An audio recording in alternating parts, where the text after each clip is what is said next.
The Game of Life and How to Play It by Florence Scovel Shinn. Chapter 1, The Game. Most people consider life a battle, but it is not a battle, it is a game. It is a game, however, which cannot be played successfully without the knowledge of spiritual law. And the Old and the New Testaments give the rules of the game with wonderful clearness. Jesus Christ taught that it was a great game of giving and receiving. Whatsoever a man soweth, that shall he also reap. This means that whatever man sends out in word or deed will return to him. What he gives, he will receive. If he gives hate, he will receive hate. If he gives love, he will receive love. If he gives criticism, he will receive criticism.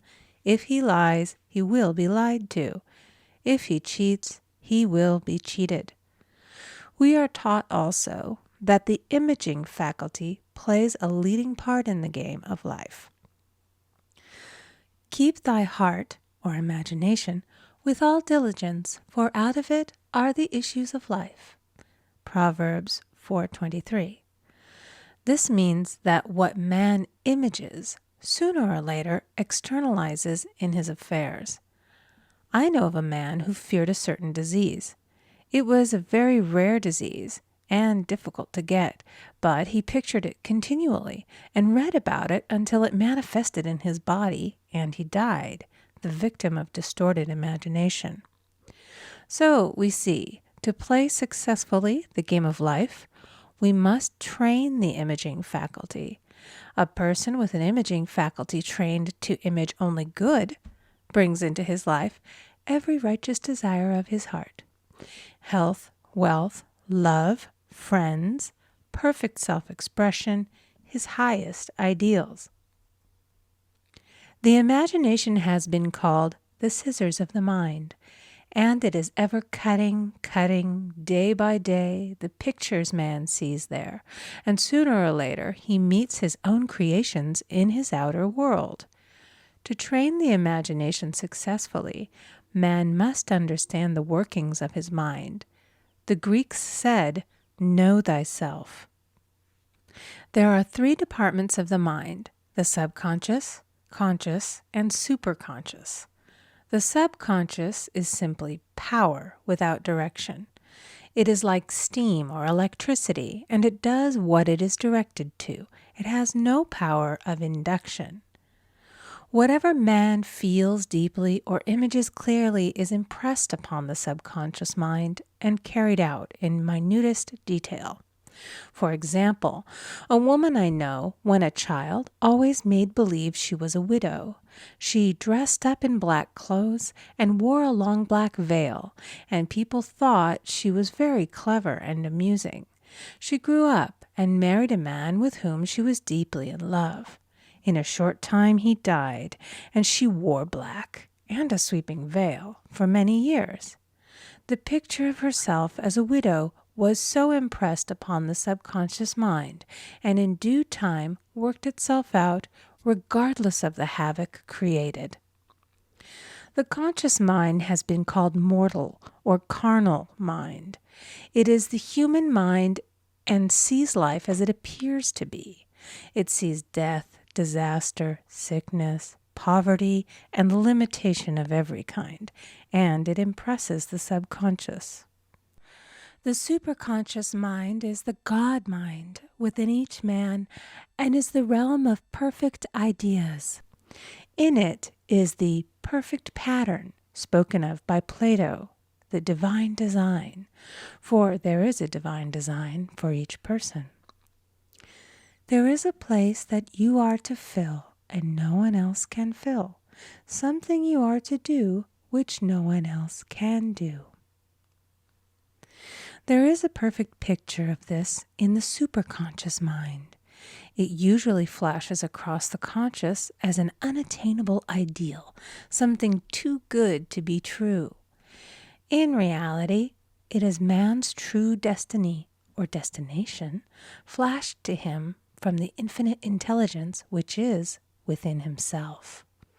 Many people, however, are in ignorance of their true destinies and are striving for things and situations which do not belong to them and would only bring failure and dissatisfaction if attained. For example, a woman came to me and asked me to speak the word that she would marry a certain man with whom she was very much in love. She called him A.B. I replied that this would be a violation of spiritual law, but that I would speak the word for the right man, the divine selection, the man who belonged to her by divine right. I added, if A.B. is the right man, you can't lose him, and if he isn't, you will receive his equivalent. She saw A.B. frequently, but no headway was made in their friendship. One evening she called and said, "Do you know, for the last week, A.B. hasn't seemed so wonderful to me." I replied, "Maybe he is not the divine selection. Another man may be the right one." Soon after that, she met another man who fell in love with her at once and who said she was his ideal.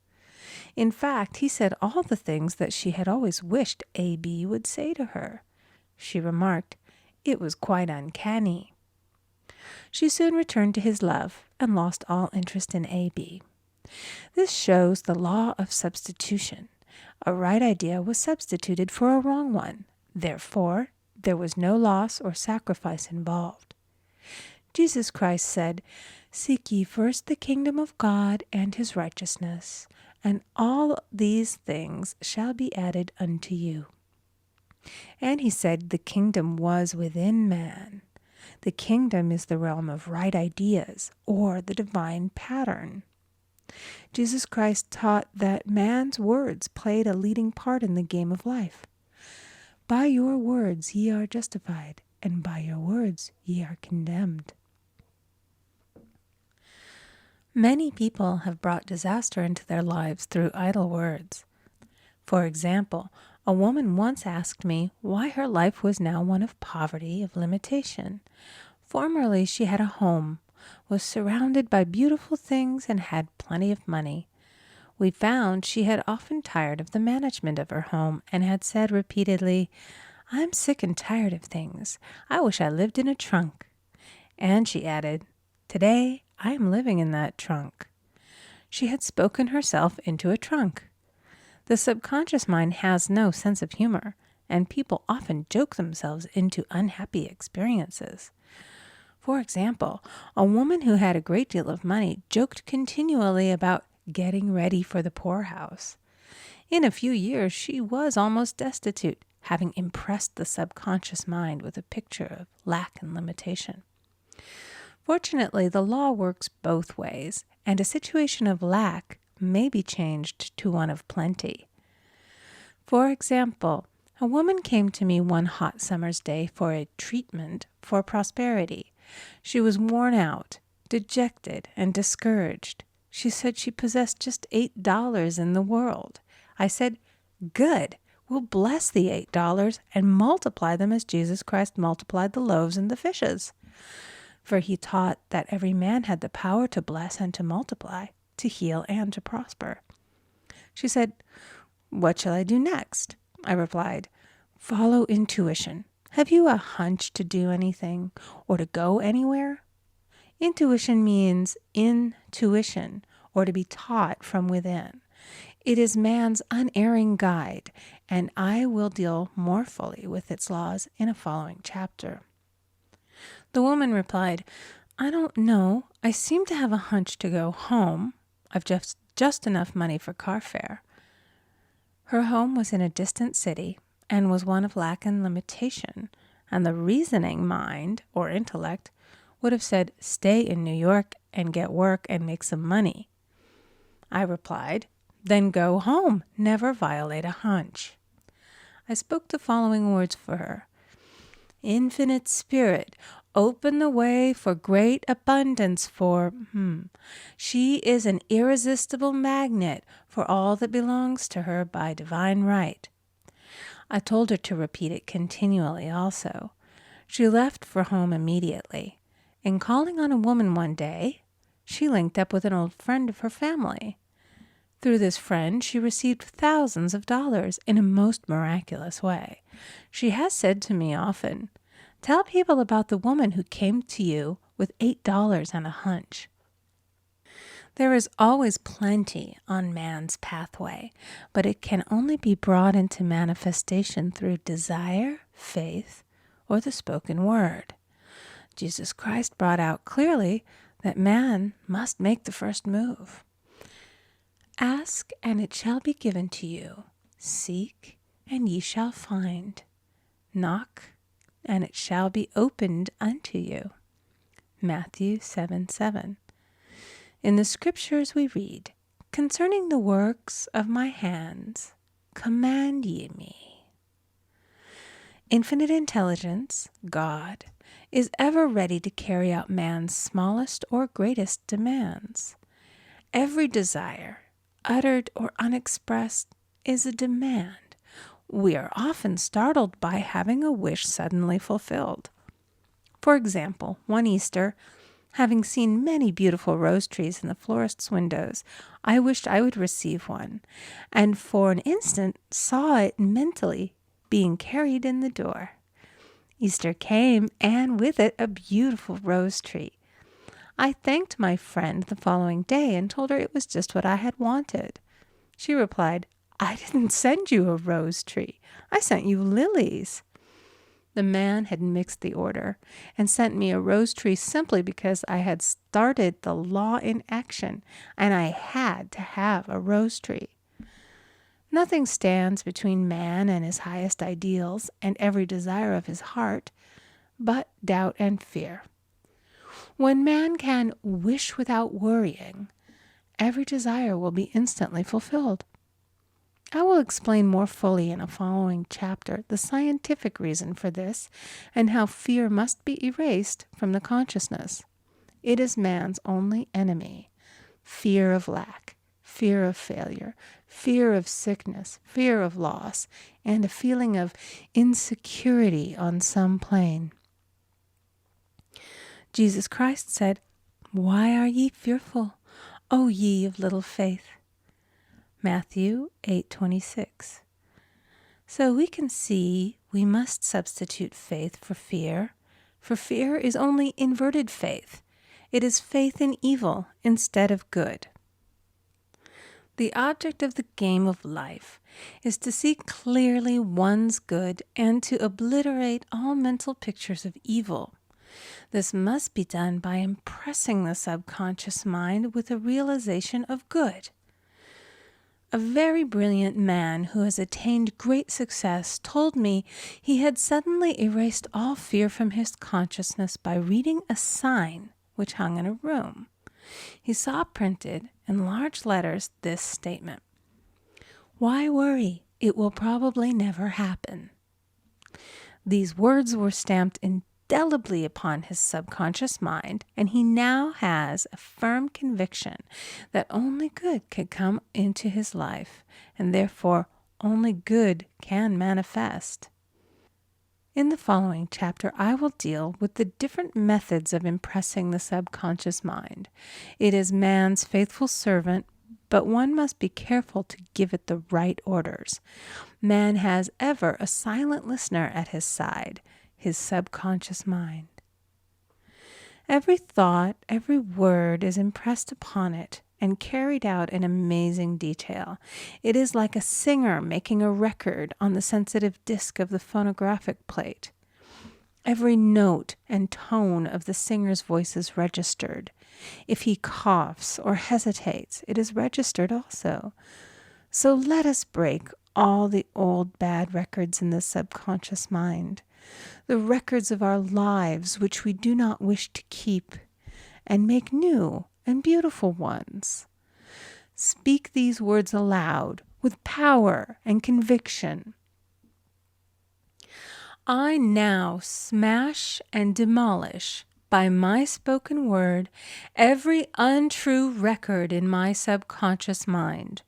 They shall return to the dust heap of their native nothingness, for they came from my own vain imaginings. I now make my perfect records through the Christ within, the records of health, wealth, love, and perfect self-expression. This is the square of life, the game completed. In the following chapters, I will show how man can change his conditions by changing his words. Any man who does not know the power of the word is behind the times. Death and life are in the power of the tongue. Proverbs 18:21. Chapter 2. The Law of Prosperity. Yea, the Almighty shall be thy defense, and thou shalt have plenty of silver. One of the greatest messages given to the race through the scriptures is that God is man's supply, and that man can release through his spoken word all that belongs to him by divine right. He must, however, have perfect faith in his spoken word. Isaiah said, My word shall not return unto me void, but shall accomplish that whereunto it is sent. We know now that words and thoughts are a tremendous vibratory force, ever molding man's body and affairs. A woman came to me in great distress and said she was to be sued on the 15th of the month for $3,000. She knew no way of getting the money and was in despair. I told her that God was her supply, and that there is a supply for every demand. So I spoke the word. I gave thanks that the woman would receive $3,000 at the right time in the right way. I told her she must have perfect faith and act her perfect faith. The 15th came, but no money had materialized. She called me on the phone and asked what she was to do. I replied, It is Saturday, so they won't sue you today. Your part is to act rich, thereby showing perfect faith that you will receive it by Monday. She asked me to lunch with her to keep her courage. When I joined her at a restaurant, I said, This is no time to economize. Order an expensive luncheon and act as if you have already received the $3,000. All things whatsoever ye ask in prayer, believing ye shall receive. You must act as if you had already received. The next morning she called me on the phone and asked me to stay with her during the day. I said, No, you are divinely protected and God is never too late. In the evening she phoned again, greatly excited, and said, My dear, a miracle has happened. I was sitting in my room this morning when the doorbell rang. I said to the maid, Don't let anyone in. The maid, however, looked out the window and said, It's your cousin with the long white beard. So I said, Call him back. I would like to see him. And he was just turning the corner when he heard the maid's voice, and he came back. He talked for about an hour, and just as he was leaving, he said, Oh, by the way, how are finances? I told him I needed the money, and he said, Why, my dear, I will give you $3,000 the first of the month. I didn't like to tell him that I was going to be sued. What shall I do? I won't receive it till the first of the month, and I must have it tomorrow. I said, I'll keep on treating. I said, Spirit is never too late. I give thanks that she has received the money on the invisible plane and that it manifests on time. The next morning, her cousin called her up and said, Come to my office this morning and I will give you the money. That afternoon, she had $3,000 to her credit in the bank and wrote checks as rapidly as her excitement would permit. If one asks for success and prepares for failure, he will get the situation he has prepared for. For example, a man came to me asking me to speak the word that a certain debt would be wiped out. I found he spent his time planning what he would say to the man when he did not pay his bill, therefore neutralizing my words. He should have seen himself paying the debt. We have a wonderful illustration of this in the Bible, relating to the 3 kings who were in the desert, without water for their men and horses. They consulted the prophet Elisha, who gave them this astonishing message. Thus saith the Lord, ye shall not see wind, neither shall ye see rain, yet make this valley full of ditches. Man must prepare for the thing he has asked for when there isn't the slightest sign of it in sight. For example, a woman found it necessary to look for an apartment during the year when there was a great shortage of apartments in New York. It was considered almost an impossibility, and her friends were sorry for her and said, "Isn't it too bad? You'll have to store your furniture and live in a hotel." She replied, "You needn't feel sorry for me. I'm a Superman, and I'll get an apartment." She spoke the words, "Infinite Spirit, open the way for the right apartment." She knew there was a supply for every demand, and that she was unconditioned, working on the spiritual plane, and that one with God is a majority. She had contemplated buying new blankets when the tempter, the adverse thought or reasoning mind, suggested, "Don't buy the blankets. Perhaps, after all, you won't get an apartment and you will have no use for them." Promptly she replied to herself, "I'll dig my ditches by buying the blankets." So she prepared for the apartment, acted as though she already had it. She found one in a miraculous way, and it was given to her although there were over 200 other applicants. The blankets showed active faith. It is needless to say that the ditches dug by the 3 kings in the desert were filled to overflowing. Read 2 Kings. Getting into the spiritual swing of things is no easy matter for the average person. The adverse thoughts of doubt and fear surge from the subconscious. They are the army of the aliens, which must be put to flight. This explains why it is so often darkest before the dawn. A big demonstration is usually preceded by tormenting thoughts. Having made a statement of high spiritual truth, one challenges the old beliefs in the subconscious, and error is exposed to be put out. This is the time when one must make his affirmations of truth repeatedly and rejoice and give thanks that he has already received. "Before ye call, I shall answer." This means that every good and perfect gift is already man's, awaiting his recognition. Man can only receive what he sees himself receiving. The children of Israel were told that they could have all the land they could see. This is true of every man. He has only the land within his own mental vision. Every great work, every big accomplishment has been brought into manifestation through holding to the vision. And often, just before the big achievement, comes apparent failure and discouragement.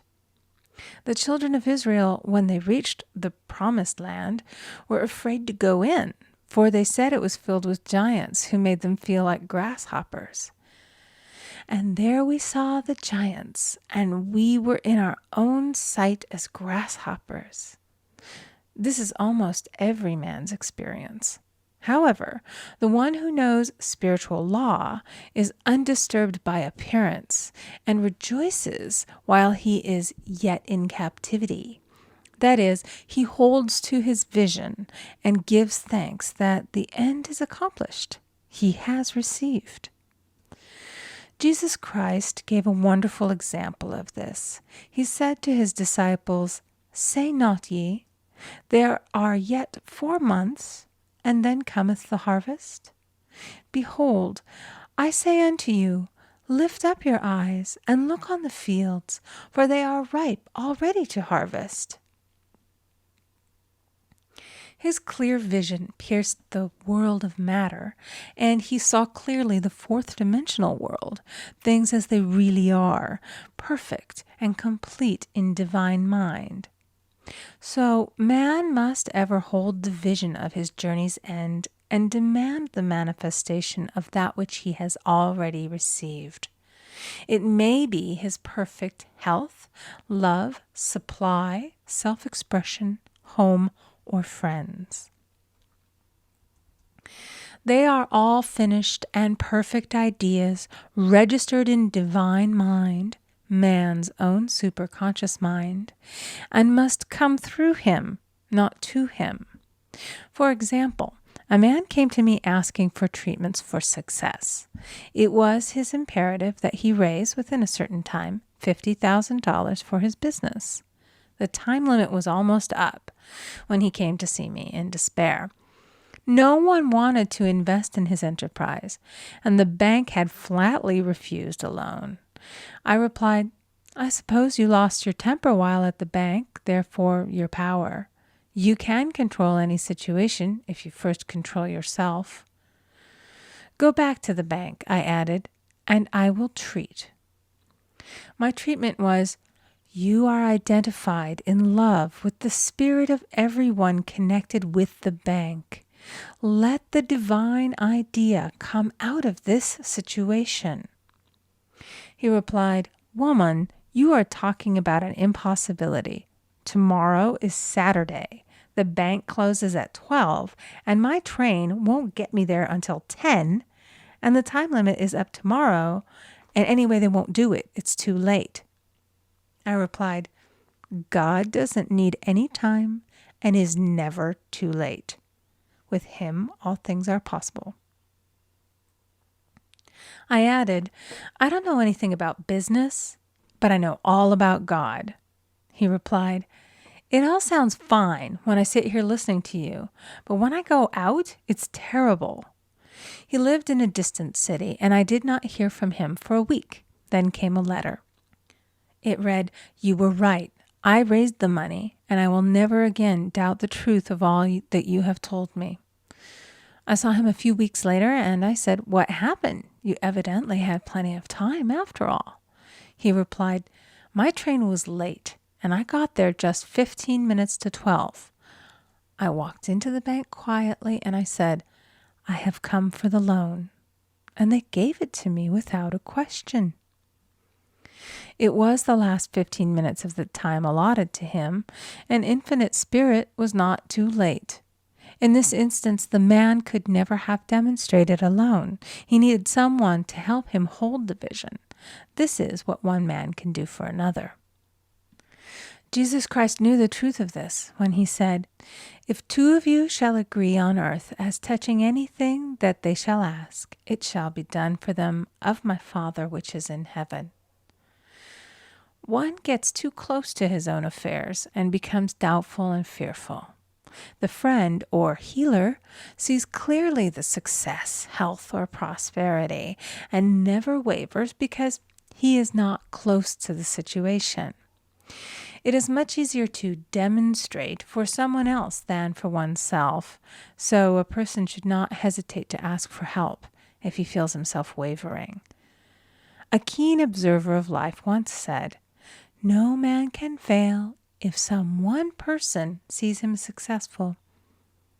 Such is the power of the vision, and many a great man has owed his success to a wife or a sister or a friend who believed in him and held without wavering to the perfect pattern.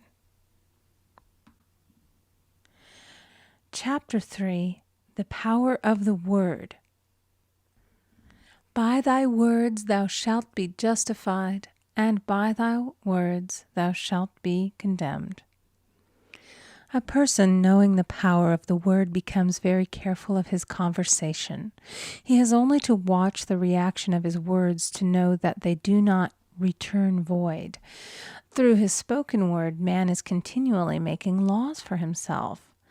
I knew a man who said, "I always miss a car. It invariably pulls out just as I arrive." His daughter said, "I always catch a car. It's sure to come just as I get there." This occurred for years. Each had made a separate law for himself, one of failure, one of success. This is the psychology of superstitions. The horseshoe or rabbit's foot contains no power, but man's spoken word and belief that it will bring him good luck creates expectancy in the subconscious mind and attracts a lucky situation. I find, however, this will not work when a man has advanced spiritually and knows a higher law. One cannot turn back, and one must put away graven images. For example, 2 men in my class had had great success in business for several months, when suddenly everything went to smash. We tried to analyze the situation, and I found, instead of making their affirmations and looking to God for success and prosperity, they had each bought a lucky monkey. And I said, "Oh, I see. You have been trusting in the lucky monkeys instead of God. Put away the lucky monkeys and call on the law of forgiveness, for man has power to forgive or neutralize his mistakes." They decided to throw the lucky monkeys down a coal hole, and all went well again. This does not mean, however, that one should throw away every lucky ornament or horseshoe about the house, but he must recognize that the power back of it is the one and only power, God, and that the object simply gives him a feeling of expectancy. I was with a friend one day who was in deep despair. In crossing the street, she picked up a horseshoe. Immediately, she was filled with joy and hope. She said God had sent her the horseshoe in order to keep up her courage. It was indeed, at that moment, about the only thing that could have registered in her consciousness. Her hope became faith, and she ultimately made a wonderful demonstration. I wish to make the point clear that the men previously mentioned that they were depending on the monkeys alone, while this woman recognized the power back of the horseshoe. I know in my own case it took a long while to get out of a belief that a certain thing brought disappointment. If the thing happened, disappointment invariably followed. I found the only way I could make a change in the subconscious was by asserting, there are not 2 powers, there is only one power, God. Therefore, there are no disappointments, and this means a happy surprise. I noticed a change at once, and happy surprises commenced coming my way. I have a friend who said nothing could induce her to walk under a ladder. I said, if you are afraid, you are giving into a belief in 2 powers, good and evil, instead of one. As God is absolute, there can be no opposing power unless man makes the false of evil for himself. To show you believe in only one power, God, and that there is no power or reality in evil, walk under the next ladder you see. Soon after, she went to her bank. She wished to open her box in the safety deposit vault, and there stood a ladder on her pathway. It was impossible to reach the box without passing under the ladder. She quailed with fear and turned back. She could not face the lion on her pathway. However, when she reached the street, my words rang in her ears, and she decided to turn and walk under it. It was a big moment in her life, for ladders had held her in bondage for years. She retraced her steps to the vault, and the ladder was no longer there. This so often happens. If one is willing to do a thing that he is afraid to do, he does not have to. It is the law of non-resistance, which is so little understood. Someone has said that courage contains genius and magic. Face a situation fearlessly, and there is no situation to face. It falls away of its own weight. The explanation is that fear attracted the ladder on the woman's pathway, and fearlessness removed it. Thus, the invisible forces are ever working for the man who is always pulling the strings himself, though he does not know it. Owing to the vibratory power of words, whatever man voices, he begins to attract. People who continually speak of disease invariably attract it. After man knows the truth, he cannot be too careful of his words. For example, I have a friend who often says on the phone, "Do come to see me and have a fine old-fashioned chat." This old-fashioned chat means an hour of about 500 to 1,000 destructive words, the principal topics being loss, lack, failure, and sickness. I reply, "No, thank you. I've had enough old-fashioned chats in my life. They are too expensive, but I will be glad to have a new-fashioned chat and talk about what we want, not what we don't want." There is an old saying that man only dares to use his words for three purposes: to heal, bless, or prosper. What man says of others will be said of him, and what he wishes for another he is wishing for himself. Curses like chickens come home to roost. If a man wishes someone bad luck, he is sure to attract bad luck himself.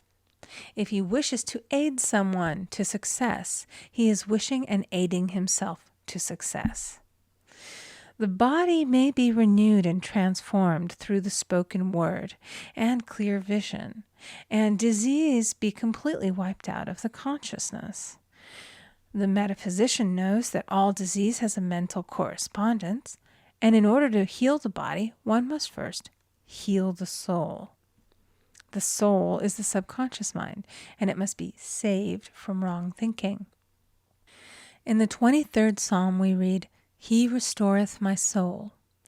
This means that the subconscious mind or soul must be restored with the right ideas, and the mystical marriage is the marriage of the soul and the spirit, or the subconscious and superconscious mind. They must be one. When the subconscious is flooded with the perfect ideas of the superconscious, God and man are one. I and the Father are one. That is, he is one with the realm of perfect ideas. He is the man made in God's likeness and image, imagination, and is given power and dominion over all created things, his mind, body, and affairs. It is safe to say that all sickness and unhappiness come from the violation of the law of love. A new commandment I give unto you, love one another. And in the game of life, love or goodwill takes every trick. For example, a woman I know had for years an appearance of a terrible skin disease.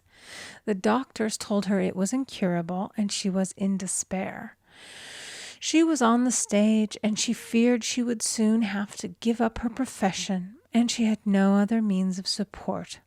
She, however, procured a good engagement and on the opening night made a great hit.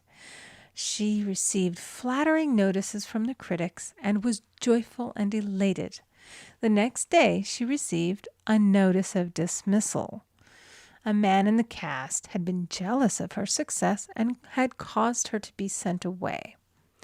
She felt hatred and resentment taking complete possession of her, and she cried out, "Oh God, don't let me hate that man."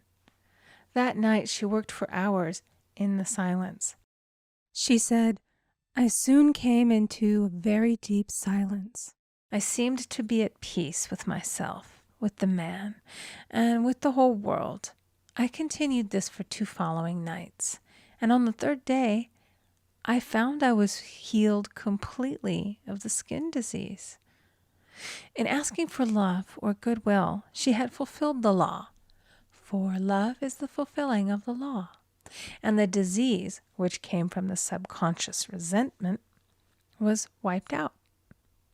Continual criticism produces rheumatism, as critical, inharmonious thoughts cause unnatural deposits in the blood which settle in the joints. False growths are caused by jealousy, hatred, unforgiveness, fear, etc. Every disease is caused by a mind not at ease. I said once in my class, there is no use asking anyone, "What's the matter with you?" We might as well just say, "Who's the matter with you?" Unforgiveness is the most prolific cause of disease. It will harden arteries or liver and affect the eyesight. In its train are endless ills. I called on a woman one day who said she was ill from having eaten a poisoned oyster. I replied, "Oh no, the oyster was harmless. You poisoned the oyster. What's the matter with you?" She answered, "Oh, about 19 people." She had quarreled with 19 people and had become so inharmonious that she attracted the wrong oyster. Any inharmony on the external indicates there is mental inharmony. As the within, so the without. Man's only enemies are within himself, and a man's foes shall be they of his own household. Personality is one of the last enemies to be overcome, as this planet is taking its initiation in love. It was Christ's message, peace on earth, goodwill toward man. The enlightened man, therefore, endeavors to perfect himself upon his neighbor. His work is within himself, to send out goodwill and blessings to every man, and the marvelous thing is that if one blesses a man, he has no power to harm him. For example, a man came to me asking him to treat for success in business. He was selling machinery, and a rival appeared on the scene with what he proclaimed was a better machine, and my friend feared defeat. I said, "First of all, we must wipe out all fear, and know that God protects your interests, and that the divine idea must come out of the situation. That is, the right machine will be sold by the right man to the right man." And I added, "Don't hold one critical thought toward that man. Bless him all day and be willing not to sell your machine if it isn't the divine idea." So he went to the meeting, fearless and non-resistant, and blessing the other man. He said the outcome was very remarkable. The other man's machine refused to work, and he sold his without the slightest difficulty. But I say unto you, love your enemies, bless them that curse you, do good to them that hate you, and pray for them which spitefully use you and persecute you. Goodwill produces a great aura of protection about the one who sends it, and no weapon that is formed against him shall prosper. In other words, love and goodwill destroy the enemies within oneself. Therefore, one has no enemies on the external. There is peace on earth for him who sends goodwill to man. Chapter 4. The Law of Non-Resistance. Resist not evil, be not overcome of evil, but overcome evil with good. Nothing on earth can resist an absolutely non-resistant person. The Chinese say that water is the most powerful element because it is perfectly non-resistant. It can wear away a rock and sleep away all before it. Jesus Christ said, "Resist not evil," for he knew in reality there is no evil, therefore nothing to resist. Evil has come of man's vain imagination, or a belief in two powers, good and evil. There is an old legend that Adam and Eve ate of Maya, the tree of illusion, and saw two powers instead of one power, God. Therefore, evil is a false law man has made for himself through psychoma or soul sleep. Soul sleep means that man's soul has been hypnotized by the race belief of sin, sickness, and death, etc., which is carnal or mortal thought, and his affairs have outpictured his illusions. We have read in a preceding chapter that man's soul is his subconscious mind, and whatever he feels deeply, good or bad, is outpictured by that faithful servant. His body and affairs show forth what he has been picturing. The sick man has pictured sickness, the poor man poverty, the rich man wealth. Young people often say, "Why does a little child attract illness when it is too young to even know what it means?" I answer that children are sensitive and receptive to the thoughts of others about them and often outpicture the fears of their parents. I heard a metaphysician once say, "If you do not run your subconscious mind yourself, someone else will run it for you." Mothers often, unconsciously, attract illness and disaster to their children by continually holding them in thoughts of fear and watching for symptoms. For example, a friend asked a woman if her little girl had had the measles. She replied promptly, "Not yet." This implied that she was expecting the illness and therefore preparing the way for what she did not want for herself and child. However, the man who is centered and established in his right thinking, the man who sends out only goodwill to his fellow man, and who is without fear, cannot be touched or influenced by the negative thoughts of others. In fact, he could then receive only good thoughts, as he himself sends forth only good thoughts. Resistance is hell, for it places man in a state of torment. A metaphysician once gave me a wonderful recipe for taking every trick in the game of life. It is the acme of non-resistance. He gave it in this way. At one time in my life, I baptized children, and of course they had many names. Now I no longer baptize children, but I baptize events. But I give every event the same name. If I have a failure, I baptize it success. In the name of the Father and of the Son and of the Holy Ghost. In this we see the great law of transmutation, founded on non-resistance. Through his spoken word, every failure was transmuted into success.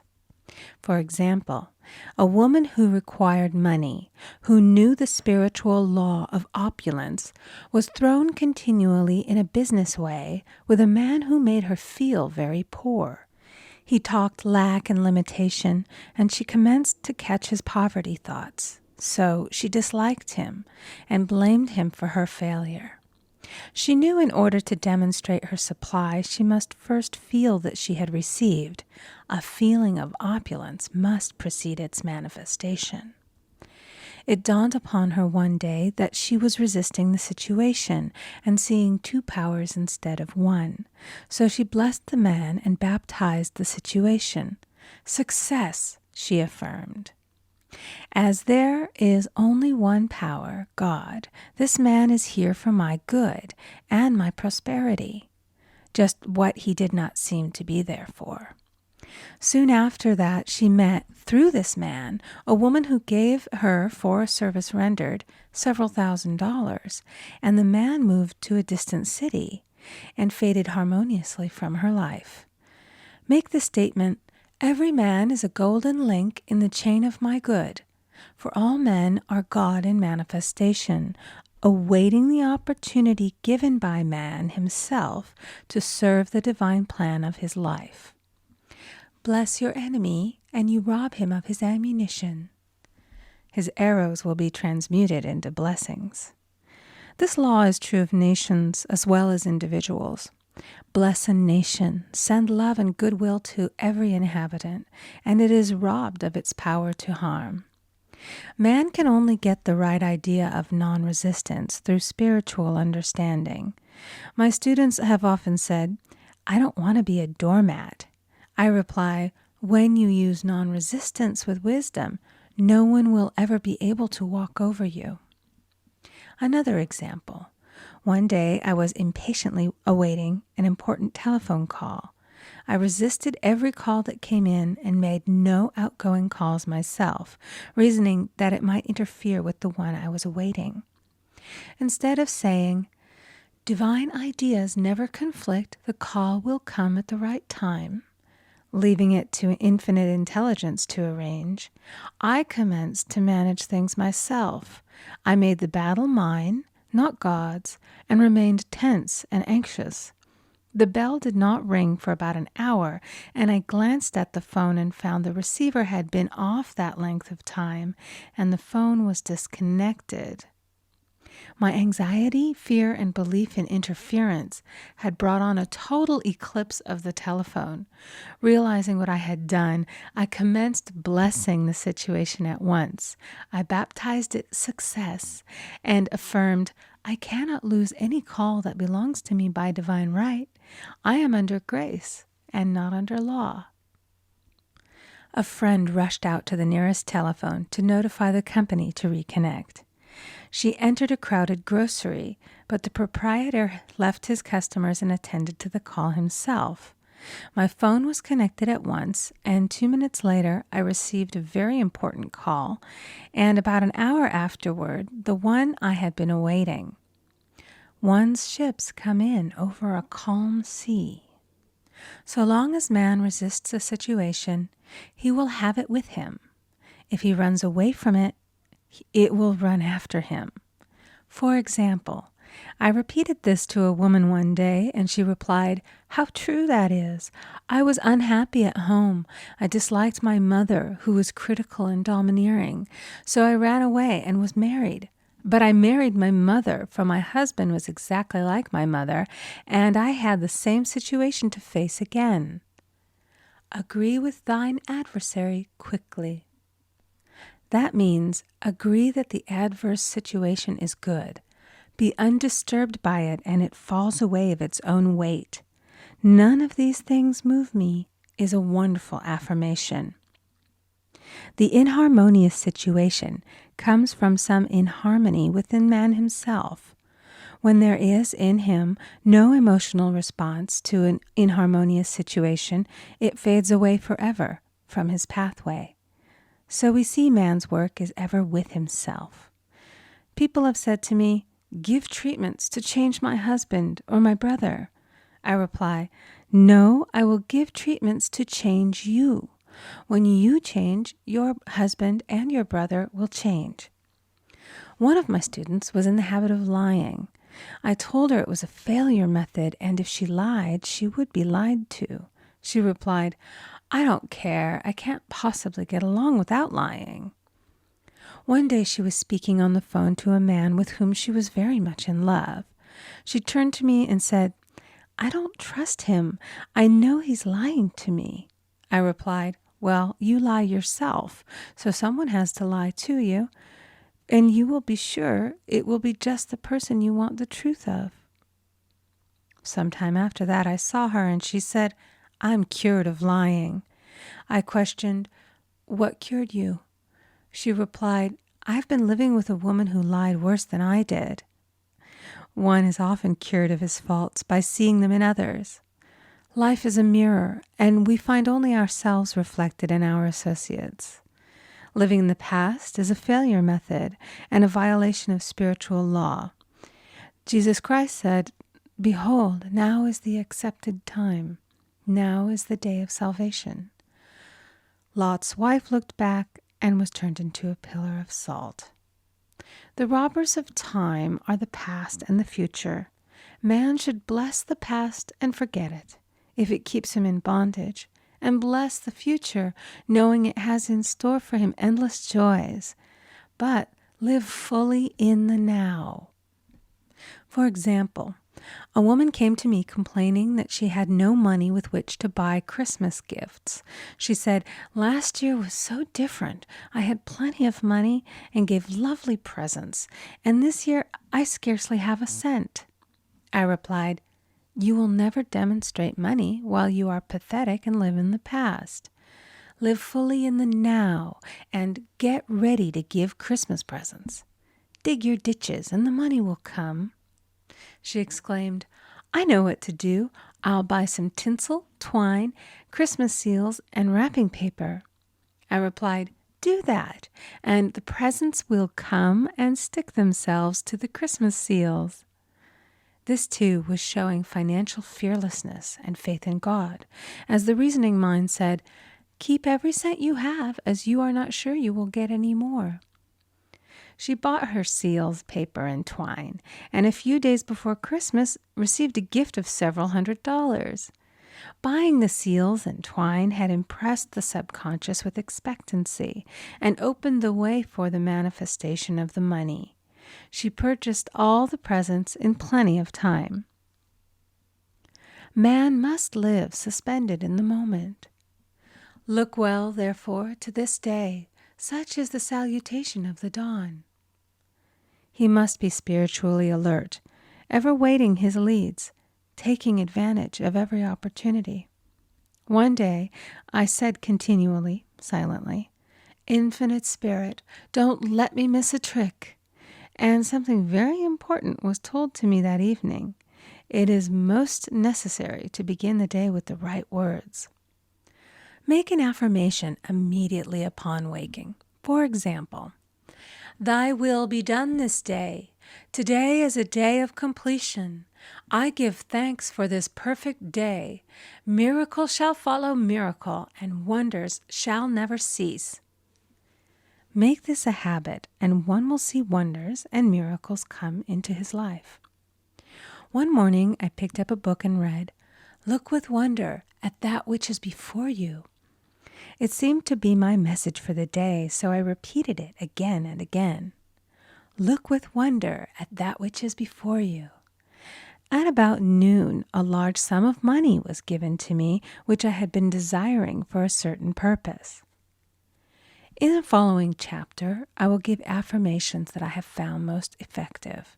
However, one should never use an affirmation unless it is absolutely satisfying and convincing to his own consciousness. And often, an affirmative is changed to suit different people. For example, the following has brought success to many. I have a wonderful work in a wonderful way. I give wonderful service for wonderful pay. I gave the first 2 lines to one of my students, and she added the last 2. It made a most powerful statement, as there should always be perfect payment for perfect service, and a rhyme sinks easily into the subconscious. She went about singing it aloud, and soon did receive wonderful work in a wonderful way, and gave wonderful service for wonderful pay. Another student, a businessman, took it and changed the word to business. He repeated, "I have a wonderful business in a wonderful way, and I give wonderful service for wonderful pay." That afternoon, he made a $41,000 deal, though there had been no activity in his affairs for months. Every affirmation must be carefully worded and completely cover the ground. For example, I knew a woman who was in great need and made a demand for work. She received a great deal of work, but was never paid anything. She now knows to add wonderful service for wonderful pay. It is man's divine right to have plenty, more than enough. His barns should be full, and his cup should flow over. This is God's idea for man, and when man breaks down the barriers of lack in his own consciousness, the golden age will be his, and every righteous desire of his heart fulfilled. Chapter 5, The Law of Karma and the Law of Forgiveness. Man receives only that which he gives. The game of life is a game of boomerangs. Man's thoughts, deeds, and words return to him sooner or later with astounding accuracy. This is the law of karma, which is Sanskrit for comeback. Whatsoever a man soweth, that shall he also reap. For example, a friend told me this story of herself, illustrating the law. She said, "I make all my karma on my aunt. Whatever I say to her, someone says to me. I am often irritable at home, when one day said to my aunt, who was talking to me during dinner, 'No more talk, I wish to eat in peace.' The following day I was lunching with a woman with whom I wished to make a great impression. I was talking animatedly when she said, 'No more talk, I wish to eat in peace.' My friend is high in consciousness, so her karma returns much more quickly than to one on the mental plane. The more man knows, the more he is responsible for, and a person with a knowledge of spiritual law, which he does not practice, suffers greatly in consequence. The fear of the Lord, law, is the beginning of wisdom. If we read the word Lord, law, It will make many passages in the Bible much clearer. Vengeance is mine, I will repay, saith the Lord. Law. It is the law which takes vengeance, not God. God sees man perfect, created in his own image, imagination, and given power and dominion. This is the perfect idea of man, registered in divine mind, awaiting man's recognition. For man can only be what he sees himself to be, and only attain what he sees himself attaining. Nothing ever happens without an onlooker, is an ancient saying. Man first sees his failure or success, his joy or sorrow, before it swings into visibility from the scenes set in his own imagination. We have observed this in the mother picturing disease for her child, or a woman seeing success for her husband. Jesus Christ said, "And ye shall know the truth, and the truth shall make you free." So we see freedom from all unhappy conditions comes through knowledge, a knowledge of spiritual law. Obedience precedes authority, and the law obeys man when he obeys the law. The law of electricity must be obeyed before it becomes man's servant. When handled ignorantly, it becomes man's deadly foe. So with the laws of mind. For example, a woman with a strong personal will wished she owned a house which belonged to an acquaintance, and she often made mental pictures of herself living in the house. In the course of time, the man died, and she moved into the house. Several years afterwards, coming into the knowledge of spiritual law, she said to me, "Do you think I had anything to do with that man's death?" I replied, "Yes, your desire was so strong, everything made way for it. But you paid your karmic debt. Your husband, whom you loved devotedly, died soon after, and the house was a white elephant on your hands for many years." The original owner, however, could not have been affected by her thoughts had he been positive in the truth, nor her husband, but they were both under karmic law. The woman should have said, feeling the great desire for the house, "Infinite intelligence, give me the right house, equally as charming as this, the house which is mine by divine right." The divine selection would have given perfect satisfaction and brought good to all. The divine pattern is the only safe pattern to work by. Desire is a tremendous force and must be directed in the right channels, or chaos ensues. In demonstrating, the most important step is the first step, to ask aright. Man should always demand only that which is his by divine right. To go back to the illustration, had the woman taken this attitude, "If this house I desire is mine, I cannot lose it. If it is not, give me its equivalent," the man might have decided to move out harmoniously had it been the divine selection for her, or another house would have been substituted.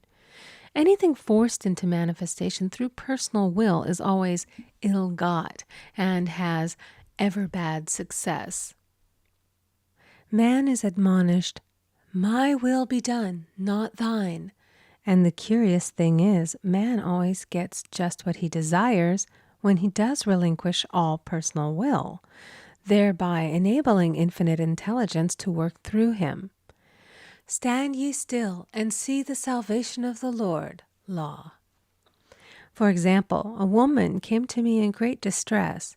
Her daughter had determined to take a very hazardous trip, and the mother was filled with fear. She said she had used every argument, had pointed out the dangers to be encountered, had forbidden her to go, but the daughter became more and more rebellious and determined. I said to the mother, "You are forcing your personal will upon your daughter, which you have no right to do, and your fear of the trip is only attracting it, for man attracts what he fears." I added, "Let go and take your mental hands off. Put it in God's hands and use this statement. I put this situation in the hands of infinite love and wisdom. If this trip is the divine plan, I bless it and no longer resist. But if it is not divinely planned, I give thanks that it is now dissolved and dissipated. A day or two after that, her daughter said to her, "Mother, I have given up the trip." And the situation returned to its native nothingness. It is learning to stand still which seems so difficult for man.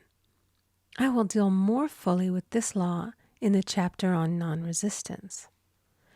I will give another example of sowing and reaping, which came in the most curious way. A woman came to me saying she had received a counterfeit $20 bill given to her at the bank. She was much disturbed, for, she said, the people at the bank will never acknowledge their mistake. I replied, "Let us analyze the situation and find out why you attracted it." She thought a few moments and exclaimed, "I know it. I sent a friend a lot of stage money just for a joke." So the law had sent her some stage money, for it doesn't know anything about jokes. I said, "Now we will call on the law of forgiveness and neutralize the situation." Christianity is founded upon the law of forgiveness. Christ has redeemed us from the curse of the karmic law, and the Christ within each man is his redeemer and salvation from all inharmonious conditions. So I said, "Infinite Spirit, we call on the law of forgiveness and give thanks that she is under grace and not under law, and cannot lose this $20, which is hers by divine right."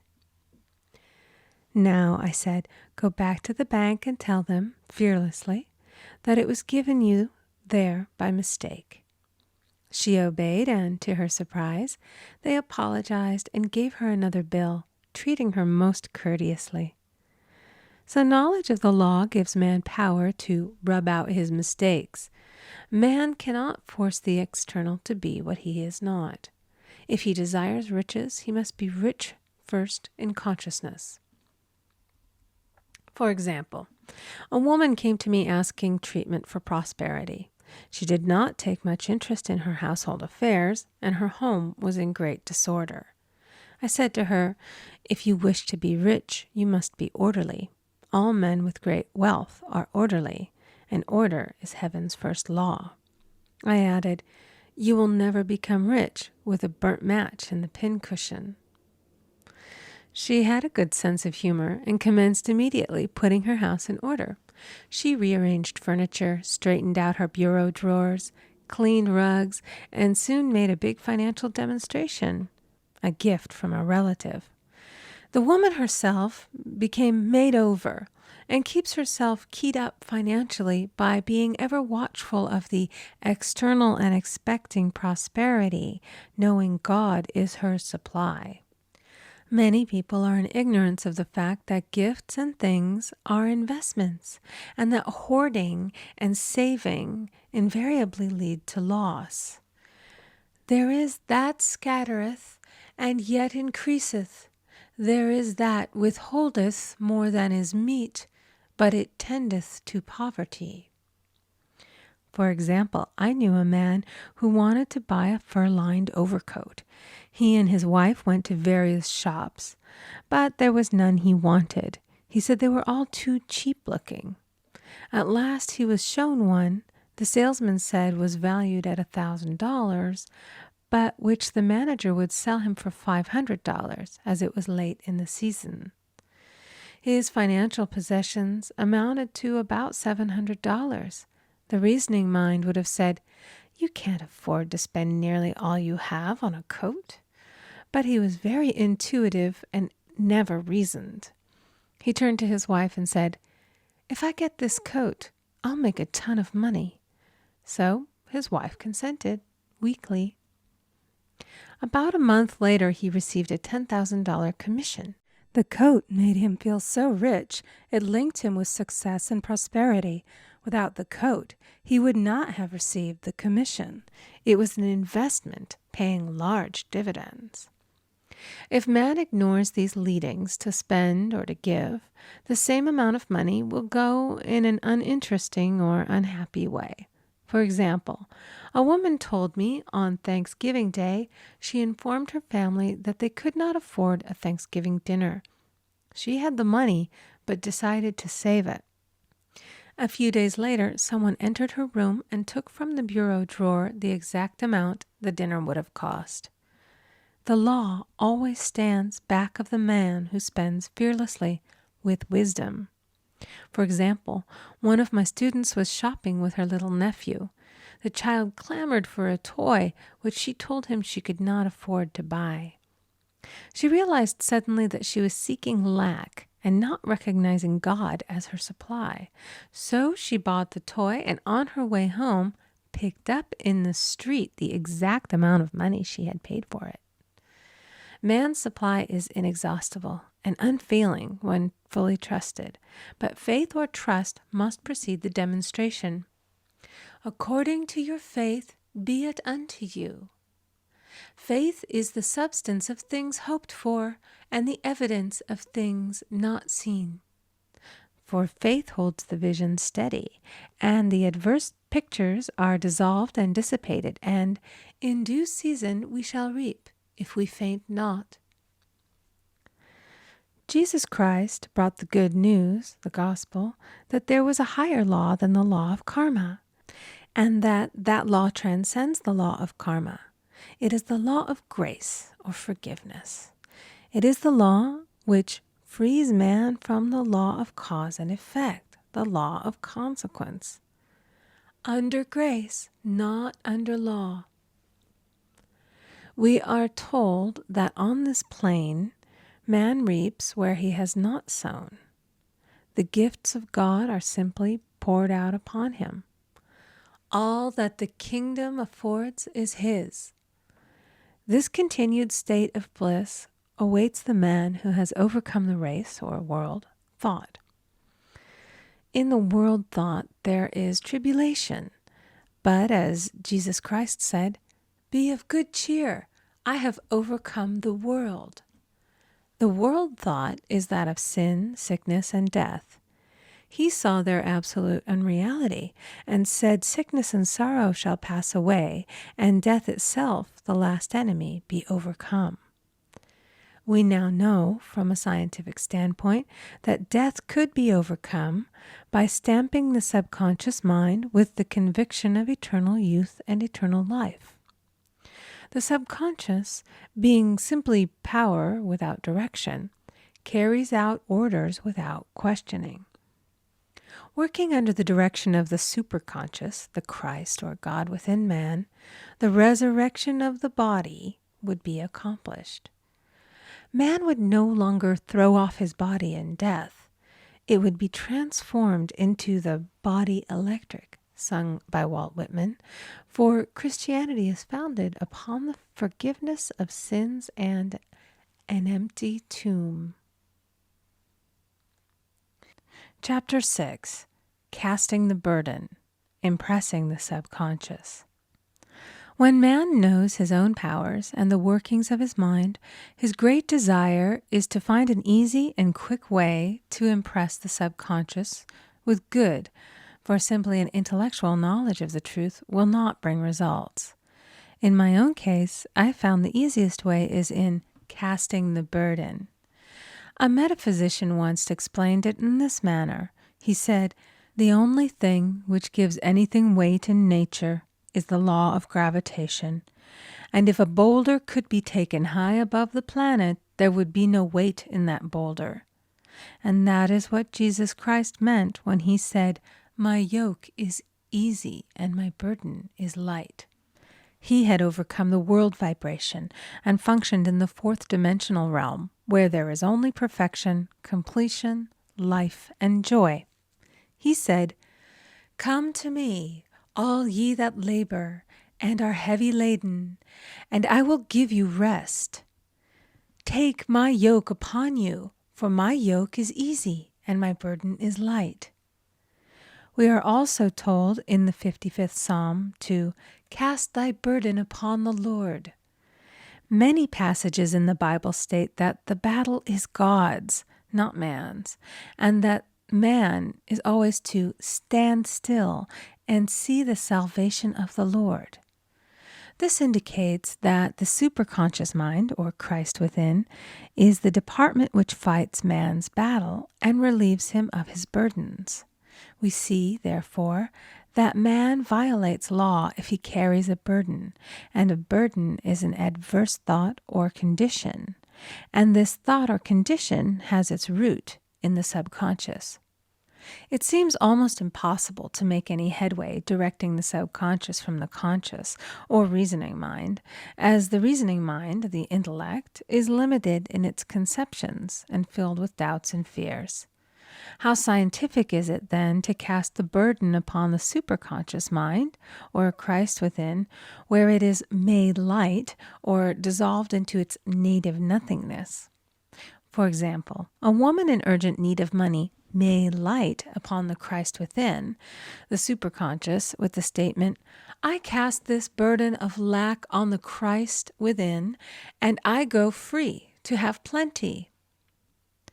The belief in lack was her burden, and as she cast it upon the superconscious with its belief of plenty, an avalanche of supply was the result. We read, "The Christ in you, the hope of glory." Another example. One of my students had been given a new piano, and there was no room in her studio for it until she had moved out the old one. She was in a state of perplexity. She wanted to keep the old piano, but knew of no place to send it. She became desperate, as the new piano was to be sent immediately. In fact, was on its way, with no place to put it. She said it came to her to repeat, "I cast this burden on the Christ within, and I go free." A few minutes later, her phone rang, and a woman friend asked if she might rent her old piano, and it was moved out. A few minutes before, the new one arrived. I knew a woman whose burden was resentment. She said, "I cast this burden of resentment on the Christ within, and I go free to be loving, harmonious, and happy." The almighty superconscious flooded the subconscious with love, and her whole life was changed. For years, resentment had held her in a state of torment and imprisoned her soul, the subconscious mind.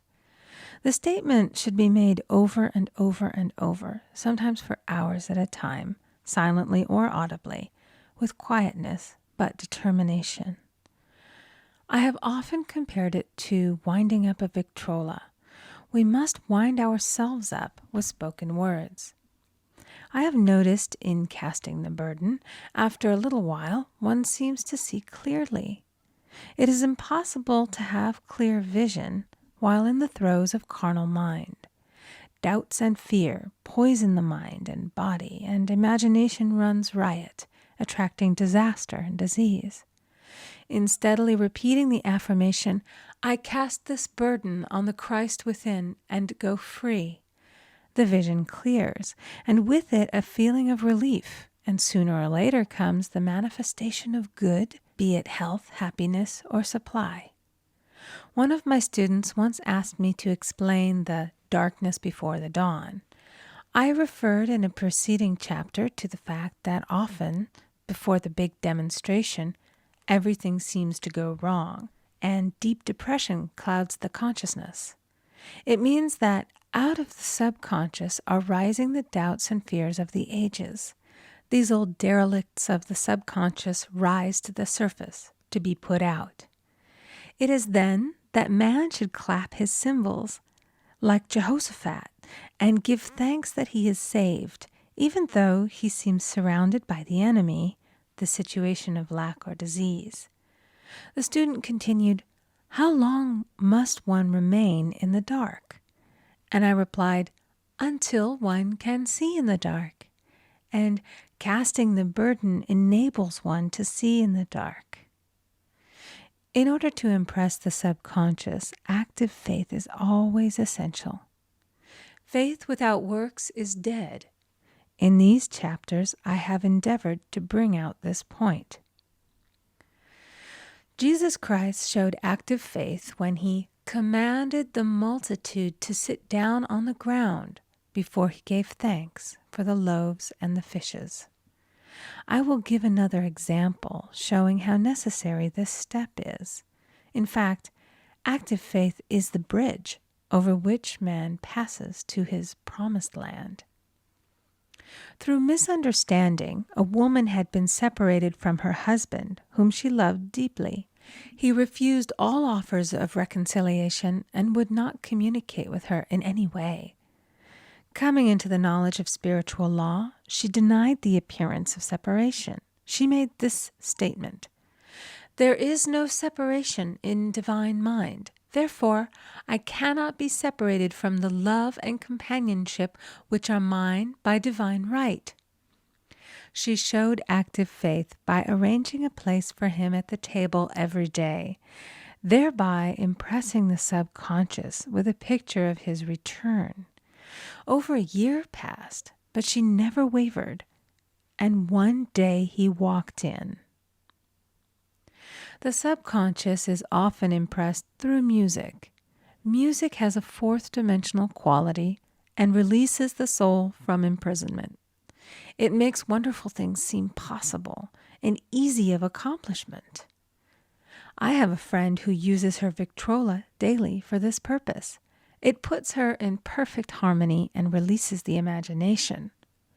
Another woman often dances while making her affirmations. The rhythm and harmony of music and motion carry her words forth with tremendous power. The student must remember also not to despise the day of small things. Invariably, before a demonstration come signs of land. Before Columbus reached America, he saw birds and twigs, which showed him land was near. So it is with a demonstration, but often the student mistakes it for the demonstration itself and is disappointed. For example, a woman had spoken the word for a set of dishes. Not long afterwards, a friend gave her a dish which was old and cracked. She came to me and said, "Well, I asked for a set of dishes, and all I got was a cracked plate." I replied, "The plate was only signs of land. It shows your dishes are coming. Look upon it as birds and seaweed." And not long afterwards, the dishes came. Continually making believe impresses the subconscious. If one makes believe he is rich and makes believe he is successful, in due time he will reap. Children are always making believe, and except ye be converted and become as little children, ye shall not enter the kingdom of heaven. For example, I know of a woman who was very poor, but no one could make her feel poor. She earned a small amount of money from rich friends who constantly reminded her of her poverty and to be careful and saving. Regardless of their admonitions, she would spend all her earnings on a hat or make someone a gift and be in a rapturous state of mind. Her thoughts were always centered on beautiful clothes and rings and things, but without envying others. She lived in the world of the wondrous, and only riches seemed real to her. Before long, she married a rich man, and the rings and things became visible. I do not know whether the man was the divine selection, but opulence had to manifest in her life, as she had imaged only opulence. There is no peace or happiness for man until he has erased all fear from the subconscious. Fear is misdirected energy and must be redirected or transmuted into faith. Jesus Christ said, "Why are ye fearful, O ye of little faith? All things are possible to him that believeth." I am asked so often by my students, "How can I get rid of fear?" I replied, "By walking up to the thing you are afraid of." The lion takes its fierceness from your fear. Walk up to the lion, and he will disappear. Run away, and he runs after you. I have shown in previous chapters how the lion of lack disappeared when the individual spent money fearlessly, showing faith that God was his supply and therefore unfailing. Many of my students have come out of the bondage of poverty and are now bountifully supplied through losing all fear of letting money go out. The subconscious is impressed with the truth that God is the giver and the gift. Therefore, as one is one with the giver, he is one with the gift. A splendid statement is, I now thank God the giver for God the gift. Man has so long separated himself from his good and his supply, through thoughts of separation and lack, that sometimes it takes dynamite to dislodge these false ideas from the subconscious, and the dynamite is a big situation. We see in the foregoing illustration how the individual was freed from his bondage by showing fearlessness. Man should watch himself hourly to detect if his motive for action is fear or faith. Choose ye this day whom we shall serve, fear or faith. Perhaps one's fear is of personality. Then do not avoid the people feared. Be willing to meet them cheerfully, and they will either prove golden links in the chain of one's good or disappear harmoniously from one's pathway. Perhaps one's fear is of disease or germs. Then one should be fearless and undisturbed in a germ-laden situation, and he would be immune. One can only contract germs while vibrating at the same rate as the germ, and fear drags men down to the level of the germ. Of course, the disease-laden germ is the product of carnal mind, as all thought must objectify. Germs do not exist in the superconscious or divine mind, therefore are the products of man's vain imagination. In the twinkling of an eye, man's release will come when he realizes there is no power in evil. The material world will fade away, and the fourth dimensional world, the world of the wondrous, will swing into manifestation. And I saw a new heaven and a new earth, and there shall be no more death, neither sorrow nor crying, neither shall there be any more pain, for the former things are passed away. Chapter 7. Love. Every man on this planet is taking his initiation in love. A new commandment I give unto you, that ye love one another. Ouspensky states in Tertium Organum that love is a cosmic phenomenon and opens to man the fourth dimensional world, the world of the wondrous. Real love is selfish and free from fear. It pours itself out upon the object of its affection without demanding any return. Its joy is in the joy of giving. Love is God in manifestation and the strongest magnetic force in the universe. Pure, unselfish love draws to itself its own. It does not need to seek or demand. Scarcely anyone has the faintest conception of real love. Man is selfish, tyrannical, or fearful in his affections, thereby losing the things he loves. Jealousy is the worst enemy of love, for the imagination runs riot, seeing the loved one attracted to another, and invariably these fears objectify if they are not neutralized. For example, a woman came to me in deep distress. The man she loved had left her for another woman, and said he never intended to marry her. She was torn with jealousy and resentment, and said she hoped he would suffer as he had made her suffer, and added, "How could he leave me when I loved him so much?" I replied, "You are not loving that man, you are hating him," and added, "You can never receive what you have never given. Give a perfect love, and you will receive a perfect love. Perfect yourself on this man. Give him a perfect, unselfish love, demanding nothing in return. Do not criticize or condemn, and bless him wherever he is." She replied, "No, I won't bless him unless I know where he is." "Well," I said, "that is not real love. When you send out real love will return to you, either from this man or his equivalent. For if this man is not the divine selection, you will not want him. As you are one with God, you are one with the love which belongs to you by divine right." Several months passed, and matters remained about the same, but she was working conscientiously within herself. I said, "When you are no longer disturbed by his cruelty, he will cease to be cruel, as you are attracting it through your own emotions." Then I told her of a brotherhood in India who never said good morning to each other. They used these words, "I salute the divinity in you." They saluted the divinity in every man and in the wild animals in the jungle, and they were never harmed, for they saw only God in every living thing. I said, "Salute the divinity in this man and say, 'I see your divine self only. I see you as God sees you, perfect, made in his image and likeness.'" She found she was becoming more poised and gradually losing her resentment. He was a captain, and she always called him the Cap.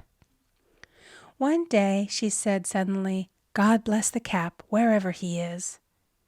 I replied, "Now that is real love, and when you have become a complete circle and are no longer disturbed by the situation, you will have his love or attract its equivalent." I was moving at this time and did not have a telephone, so was out of touch with her for a few weeks, when one morning I received a letter saying, "We are married." At the earliest opportunity, I paid her a call. My first words were, "What happened?" "Oh," she exclaimed, "a miracle. One day I woke up and all suffering had ceased. I saw him that evening and he asked me to marry him. We were married in about a week, and I have never seen a more devoted man." There is an old saying, "No man is your enemy. No man is your friend. Every man is your teacher." So one should become impersonal and learn what each man has to teach him, and soon he would learn his lessons and be free. The woman's lover was teaching her selfish love, which every man sooner or later must learn. Suffering is not necessary for man's development. It is the result of violation of spiritual law, but few people seem able to rouse themselves from their soul sleep without it. When people are happy, they usually become selfish, and automatically the law of karma is set in action. Man often suffers loss through lack of appreciation. I knew a woman who had a very nice husband, but she said often, "I don't care anything about being married, but that is nothing against my husband. I'm simply not interested in married life." She had other interests and scarcely remembered she had a husband. She only thought of him when she saw him. One day her husband told her he was in love with another woman and left. She came to me in distress and resentment. I replied, "It is exactly what you spoke the word for. You said you didn't care anything about being married, so the subconscious worked to get you unmarried." She said, "Oh yes, I see. People get what they want and then feel very much hurt." She soon became in perfect harmony with the situation and knew they were both much happier apart. When a woman becomes indifferent or critical and ceases to be an inspiration to her husband, he misses the stimulus of their early relationship and is restless and unhappy. A man came to me dejected, miserable, and poor. His wife was interested in the science of numbers and had had him read. It seems the report was not very favorable, for he said, "My wife says I'll never amount to anything because I am a 2. I replied, "I don't care what your number is. You are a perfect idea in divine mind, and we will demand the success and prosperity which are already planned for you by that infinite intelligence." Within a few weeks, he had a very fine position, and a year or two later, he achieved a brilliant success as a writer. No man is a success in business unless he loves his work. The picture the artist paints for love of his art is his greatest work. The potboiler is always something to live down. No man can attract money if he despises it. Many people are kept in poverty by saying, "Money means nothing to me. I have a contempt for people who have it." This is the reason so many artists are poor. Their contempt for money separates them from it. I remember hearing one artist say of another, "He's no good as an artist, but he has money in the bank." This attitude of mind, of course, separates man from his supply. He must be in harmony with a thing in order to attract it. Money is God in manifestation, as freedom from want and limitation. But it must be always kept in circulation and put to right uses. Hoarding and saving react with grim vengeance. This does not mean that man should not have houses and lots, stocks and bonds, for the barns of the righteous man shall be full. It means that man should not hoard even the principal if an occasion arises when money is necessary. In letting it go out fearlessly and cheerfully, he opens the way for more to come in, for God is man's unfailing and unexhaustible supply. This is the spiritual attitude towards money, and the great bank of the universal never fails. We see an example of hoarding in the film production of Greed. The woman won $5,000 in a lottery, but would not spend it. She hoarded and saved, let her husband suffer and starve, and eventually she scrubbed floors for a living. She loved the money itself and put it above everything, and one night she was murdered and the money taken from her. This is an example of where love of money is the root of all evil. Money in itself is good and beneficial, but used for destructive purposes, hoarded and saved, or considered more important than love, brings disease and disaster and the loss of the money itself. Follow the path of love, and all things are added, for God is love, and God is supply. Follow the path of selfishness and greed, and the supply vanishes, or man is separated from it. For example, I knew the case of a very rich woman who hoarded her income. She rarely gave anything away, but bought and bought and bought things for herself. She was very fond of necklaces, and a friend once asked her how many she possessed. She replied, 67. She bought them and put them away, carefully wrapped in tissue paper. Had she used the necklaces, it would have been quite legitimate, but she was violating the law of use. Her closets were filled with clothes she never wore and jewels which never saw the light. The old woman's arms were gradually becoming paralyzed from holding on to things, and eventually she was considered incapable of looking after her affairs, and her wealth was handed over to others to manage. So man, in ignorance of the law, brings about his own destruction. All disease, all unhappiness come from the violation of the law of love. Man's boomerangs of hate, resentment, and criticism come back laden with sickness and sorrow. Love seems almost a lost art, but the man with the knowledge of spiritual law knows it must be regained, for without it he has become as sounding brass and tinkling cymbals. For example, I had a student who came to me month after month to clean her consciousness of resentment. After a while, she arrived at the point where she resented only one woman, but that one woman kept her busy. Little by little, she became poised and harmonious, and one day, all resentment was wiped out. She came in radiant and exclaimed, "You can't understand how I feel. The woman said something to me, and instead of being furious, I was loving and kind. And she apologized and was perfectly lovely to me. No one can understand the marvelous lightness I feel within. Love and goodwill are invaluable in business. For example, a woman came to me complaining of her employer. She said she was cold and critical, and she knew she did not want her in the position. Well, I replied, salute the divinity in the woman and send her love. She said, I can't. She's a marble woman. I answered, you remember the story of the sculptor who asked for a certain piece of marble? He was asked why he wanted it, and he replied, because there is an angel in the marble. And out of it he produced a wonderful work of art.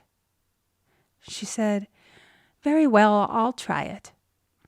A week later she came back and said, I did what you told me, and now the woman is very kind and took me out in her car. People are sometimes filled with remorse for having done someone an unkindness, perhaps years ago. If the wrong cannot be righted, its effect can be neutralized by doing someone a kindness in the present. This one thing I do, forgetting those things which are behind, and reaching forth unto those things which are before. Sorrow, regret, and remorse tear down the cells of the body and poison the atmosphere of the individual. A woman said to me in deep sorrow, treat me to be happy and joyous, for my sorrow makes me so irritable with the members of my family that I keep making more karma. I was asked to treat a woman who was mourning for her daughter. I denied all belief in loss and separation and affirmed that God was the woman's joy, love, and peace. The woman gained her poise at once, but sent word by her son not to treat any longer because she was so happy it wasn't respectable. So mortal mind loves to hang on to its griefs and regrets.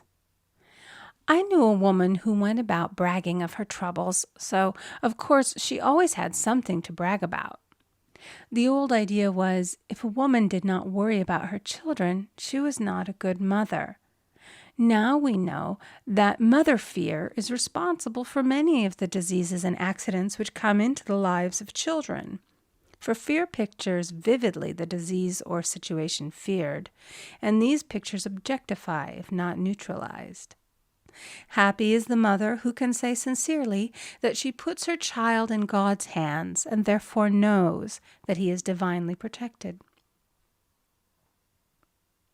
For example, a woman awoke suddenly in the night, feeling her brother was in great danger. Instead of giving in to her fears, she commenced making statements of truth, saying, man is a perfect idea in divine mind and is always in his right place. Therefore, my brother is in his right place and is divinely protected. The next day, she found that her brother had been in close proximity to an explosion in a mine, but had miraculously escaped. So man is his brother's keeper, in thought, and every man should know that the thing he loves dwells in the secret place of the Most High and abides under the shadow of the Almighty.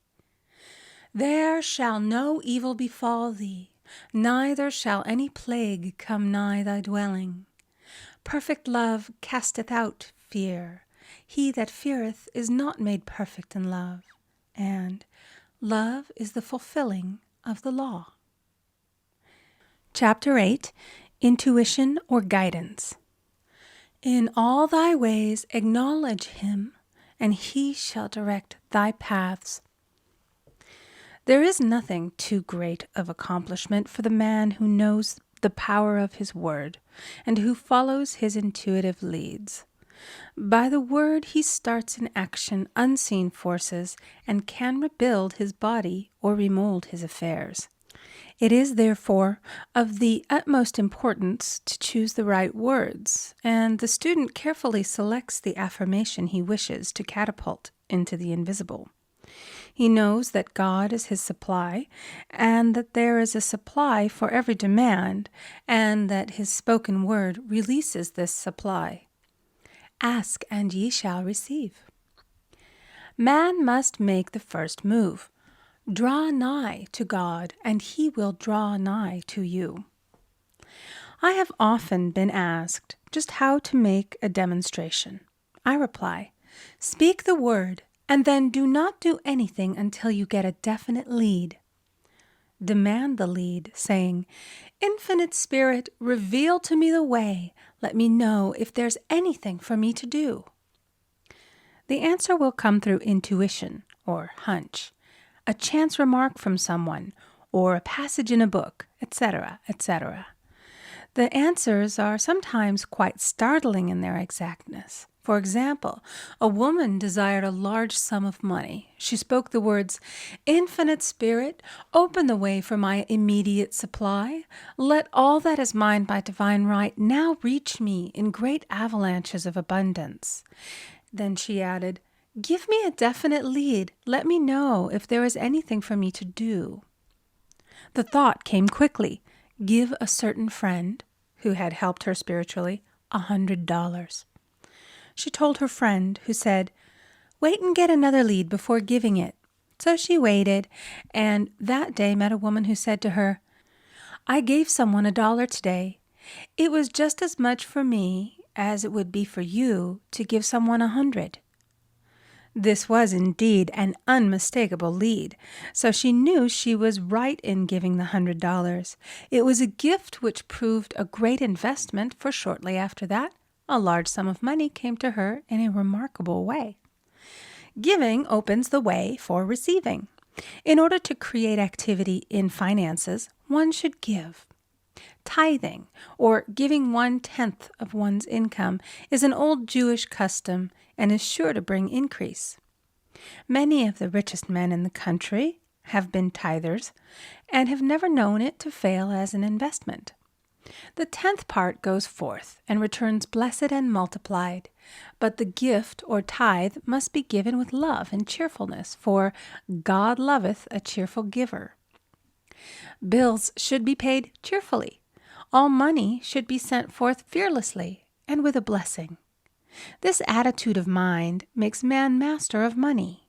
It is his to obey, and his spoken word then opens vast reservoirs of wealth. Man himself limits his supply by his limited vision. Sometimes the student has a great realization of wealth, but is afraid to act. The vision and action must go hand in hand, as in the case of the man who bought the fur-lined overcoat. A woman came to me asking me to speak the word for a position. So I demanded, Infinite Spirit, open the way for this woman's right position.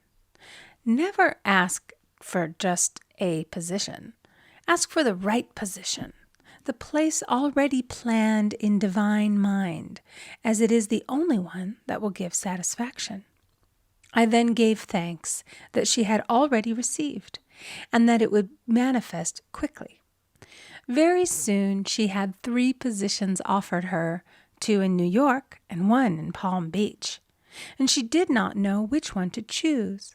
I said, ask for a definite lead. The time was almost up and was still undecided when one day she telephoned. When I woke up this morning, I could smell Palm Beach.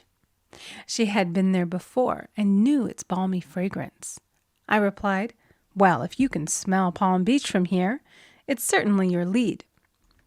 She accepted the position, and it proved a great success. Often one's lead comes at an unexpected time. One day I was walking down the street when suddenly I felt a strong urge to go to a certain bakery a block or 2 away. The reasoning mind resisted, arguing, there's nothing there that you want. However, I had learned not to reason, so I went to the bakery, looked at everything, and there was certainly nothing there that I wanted. But coming out, I encountered a woman I had thought of often and who was in great need of the help which I could give her. So often, one goes for one thing and finds another. Intuition is a spiritual faculty and does not explain, but simply points the way. A person often receives a lead during a treatment. The idea that comes may seem quite irrelevant, but some of God's leadings are mysterious. In the class one day, I was treating that each individual would receive a definite lead. A woman came to me afterwards and said, "While you were treating, I got the hunch to take my furniture out of storage and get an apartment." The woman had come to be treated for health. I told her I knew in getting a home of her own, her health would improve. And I added, "I believe your trouble, which is a congestion, has come from having things stored away.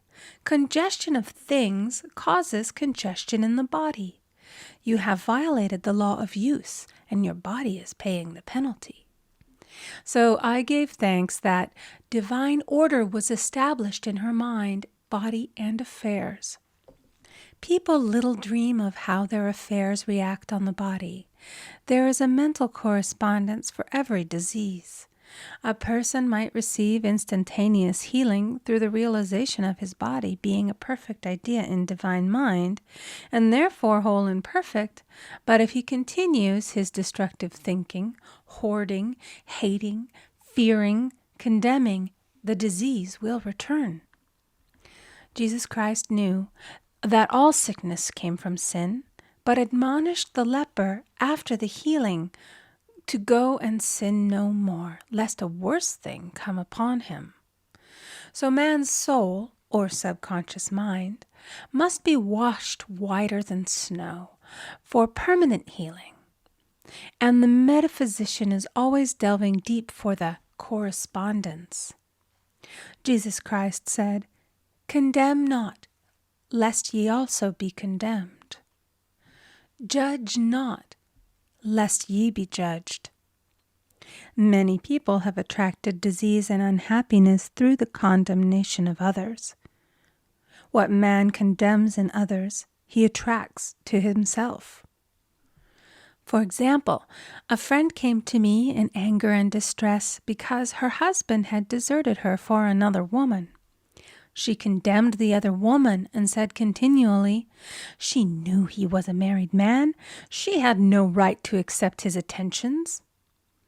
I replied, "Stop condemning the woman. Bless her and be through with the situation. Otherwise, you are attracting the same thing to yourself." She was deaf to my words, and a year or two later became deeply interested in a married man herself. Man picks up a live wire whenever he criticizes or condemns and may expect a shock. Indecision is a stumbling block in many a pathway. In order to overcome it, make the statement repeatedly, "I am always under direct inspiration. I make right decisions quickly." These words impress the subconscious, and soon one finds himself awake and alert, making his right moves without hesitation. I have found it destructive to look to the psychic plane for guidance, as it is the plane of many minds and not the one mind. As man opens his mind to subjectivity, he becomes a target for destructive forces. The psychic plane is the result of man's mortal thought and is on the plane of opposites. He may receive either good or bad messages. The science of numbers and the reading of horoscopes keep man down the mental or mortal plane, for they deal only with the karmic path. I know of a man who should have been dead years ago according to his horoscope, but he is alive and a leader of one of the biggest movements in this country for the uplift of humanity. It takes a very strong mind to neutralize a prophecy of evil. The student should declare, "Every false prophecy shall come to naught. Every plan my Father in heaven has not planned shall be dissolved and dissipated. The divine idea now comes to pass." However, if any good message has ever been given one of coming happiness or wealth, Harbor and expect it, and it will manifest sooner or later through the law of expectancy. Man's will should be used to back the universal will. I will that the will of God be done. It is God's will to give every man every righteous desire of his heart, and man's will should be used to hold the perfect vision without wavering. The prodigal son said, I will arise and go to my father. It is indeed often an effort of the will to leave the husks and swine of mortal thinking. It is so much easier for the average person to have fear than faith. So faith is an effort of the will. As man becomes spiritually awakened, he recognizes that any external inharmony is the correspondence of mental inharmony. If he stumbles or falls, he may know he is stumbling or falling in consciousness. One day, a student was walking along the street, condemning someone in her thoughts. She was saying mentally, that woman is the most disagreeable woman on earth, when suddenly 3 Boy Scouts rushed around the corner and almost knocked her over. She did not condemn the Boy Scouts, but immediately called on the law of forgiveness and saluted the divinity in the woman. Wisdom's ways are ways of pleasantness, and all her paths are peace. When one has made his demands upon the universal, he must be ready for surprises. Everything may seem to be going wrong, when in reality it is going right. For example, a woman was told that there was no loss in divine mind. Therefore, she could not lose anything which belonged to her. Anything lost would be returned, or she would receive its equivalent. Several years previously, she had lost $2,000. She had loaned the money to a relative during her lifetime, but the relative had died, leaving no mention of it in her will. The woman was resentful and angry, and as she had no written statement of the transaction, she never received the money, so she determined to deny the loss and collect the $2,000 from the Bank of the Universal. She had to begin by forgiving the woman, as resentment and unforgiveness closed the door of this wonderful bank. She made this statement, I deny loss. There is no loss in divine mind. Therefore, I cannot lose the $2,000 which belong to me by divine right. As one door shuts, another opens. She was living in an apartment house which was for sale, and in the lease was a clause stating that if the house was sold, the tenants would be required to move out within 90 days. Suddenly, the landlord broke the leases and raised the rent. Again, injustice was on her pathway, but this time she was undisturbed. She blessed the landlord and said, as the rent has been raised, it means that I'll be that much richer, for God is my supply. The new leases were made out for the advanced rent, but by some divine mistake, the 90-day clause had been forgotten. Soon after, the landlord had an opportunity to sell the house. On account of the mistake in the new leases, the tenants held possession for another year. The agent offered each tenant $200 if he would vacate.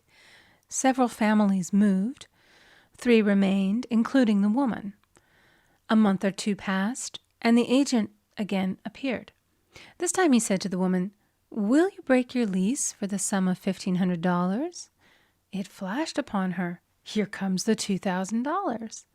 She remembered having said to friends in the house, we will all act together if anything more is said about leaving.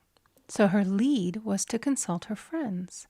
These friends said, well, if they have offered you $1,500, they will certainly give $2,000. So she received a check for $2,000 for giving up the apartment. It was certainly a remarkable working of the law, and the apparent injustice was merely an opening for the way for her demonstration. It proved that there is no loss, and when man takes his spiritual stand, he collects all that is his from this great reservoir of good. I will restore to you the years the locusts have eaten. The locusts are the doubts, fears, resentments, and regrets of mortal thinking. These adverse thoughts alone rob man, for no man gives to himself but himself, and no man takes away from himself but himself. Man is here to prove God and to bear witness to the truth.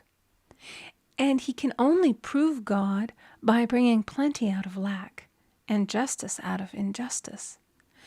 Prove me now herewith, saith the Lord of hosts, if I will not open you the windows of heaven and pour out a blessing, that there shall be not room enough to receive it. Chapter 9, Perfect Self-Expression, or the Divine Design. No wind can drive my bark astray, nor change the tide of destiny.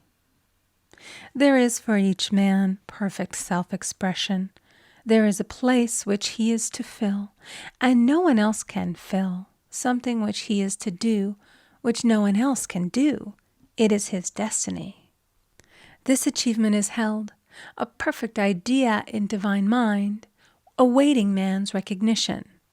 As the imaging faculty is the creative faculty, it is necessary for man to see the idea before it can manifest. So man's highest demand is for the divine design of his life. He may not have the faintest conception of what it is, for there is possibly some marvelous talent hidden deep within him. His demand should be, Infinite Spirit, open the way for the divine design of my life to manifest. Let the genius within me now be released. Let me see clearly the perfect plan. The perfect plan includes health, wealth, love, and perfect self-expression. This is the square of life, which brings perfect happiness. When one has made this demand, he may find great changes taking place in his life, for nearly every man has wandered far from the divine design. I know in one woman's case it was as though a cyclone had struck her affairs, but readjustments came quickly, and new and wonderful conditions took the place of old ones. Perfect self-expression will never be labor, but of such absorbing interest that it will seem almost like play. The student knows also, as man comes into the world financed by God, the supply needed for his perfect self-expression will be at hand. Many a genius has struggled for years with the problem of supply, when his spoken word and faith would have released quickly the necessary funds. For example, after the class one day, a man came to me and handed me a cent. He said, I have just 7 cents in the world, and I'm going to give you 1, for I have faith in the power of your spoken word. I want you to speak the word for my perfect self-expression and prosperity. I spoke the word and did not see him again until a year later. He came in one day, successful and happy, with a roll of yellow bills in a pocket. He said, Immediately after you spoke the word, I had a position offered me in a distant city, and am now demonstrating health, happiness, and supply. A woman's self-expression may be in becoming a perfect wife, a perfect mother, a perfect homemaker, and not necessarily in having a public career. Demand definite leads, and the way will be made easy and successful. One should not visualize or force a mental picture. When he demands the divine design to come into his conscious mind, he will receive flashes of inspiration and begin to see himself making some great accomplishment. This is the picture or idea he must hold without wavering. The thing man seeks is seeking him. The telephone was seeking Bell. Parents should never force careers and professions upon their children. With a knowledge of spiritual truth, the divine plan could be spoken for early in childhood or prenatally. A prenatal treatment should be, Let the God in this child have perfect self-expression. Let the divine design of his mind, body, and affairs be made manifest throughout his life, throughout eternity. God's will be done, not man's. God's pattern, not man's pattern, is the command we find running through all the scriptures, and the Bible is a book dealing with the science of the mind. It is a book telling man how to release his soul or subconscious mind from bondage. The battles described are pictures of man waging war against mortal thoughts. A man's foes shall be they of his own household. Every man is Jehoshaphat, and every man is David, who slays Goliath, mortal thinking, with the little white stone, faith. So man must be careful that he is not the wicked and slothful servant who buried his talent. There is a terrible penalty to be paid for not using one's ability. Often, fear stands between man and his perfect self-expression. Stage fright has hampered many a genius.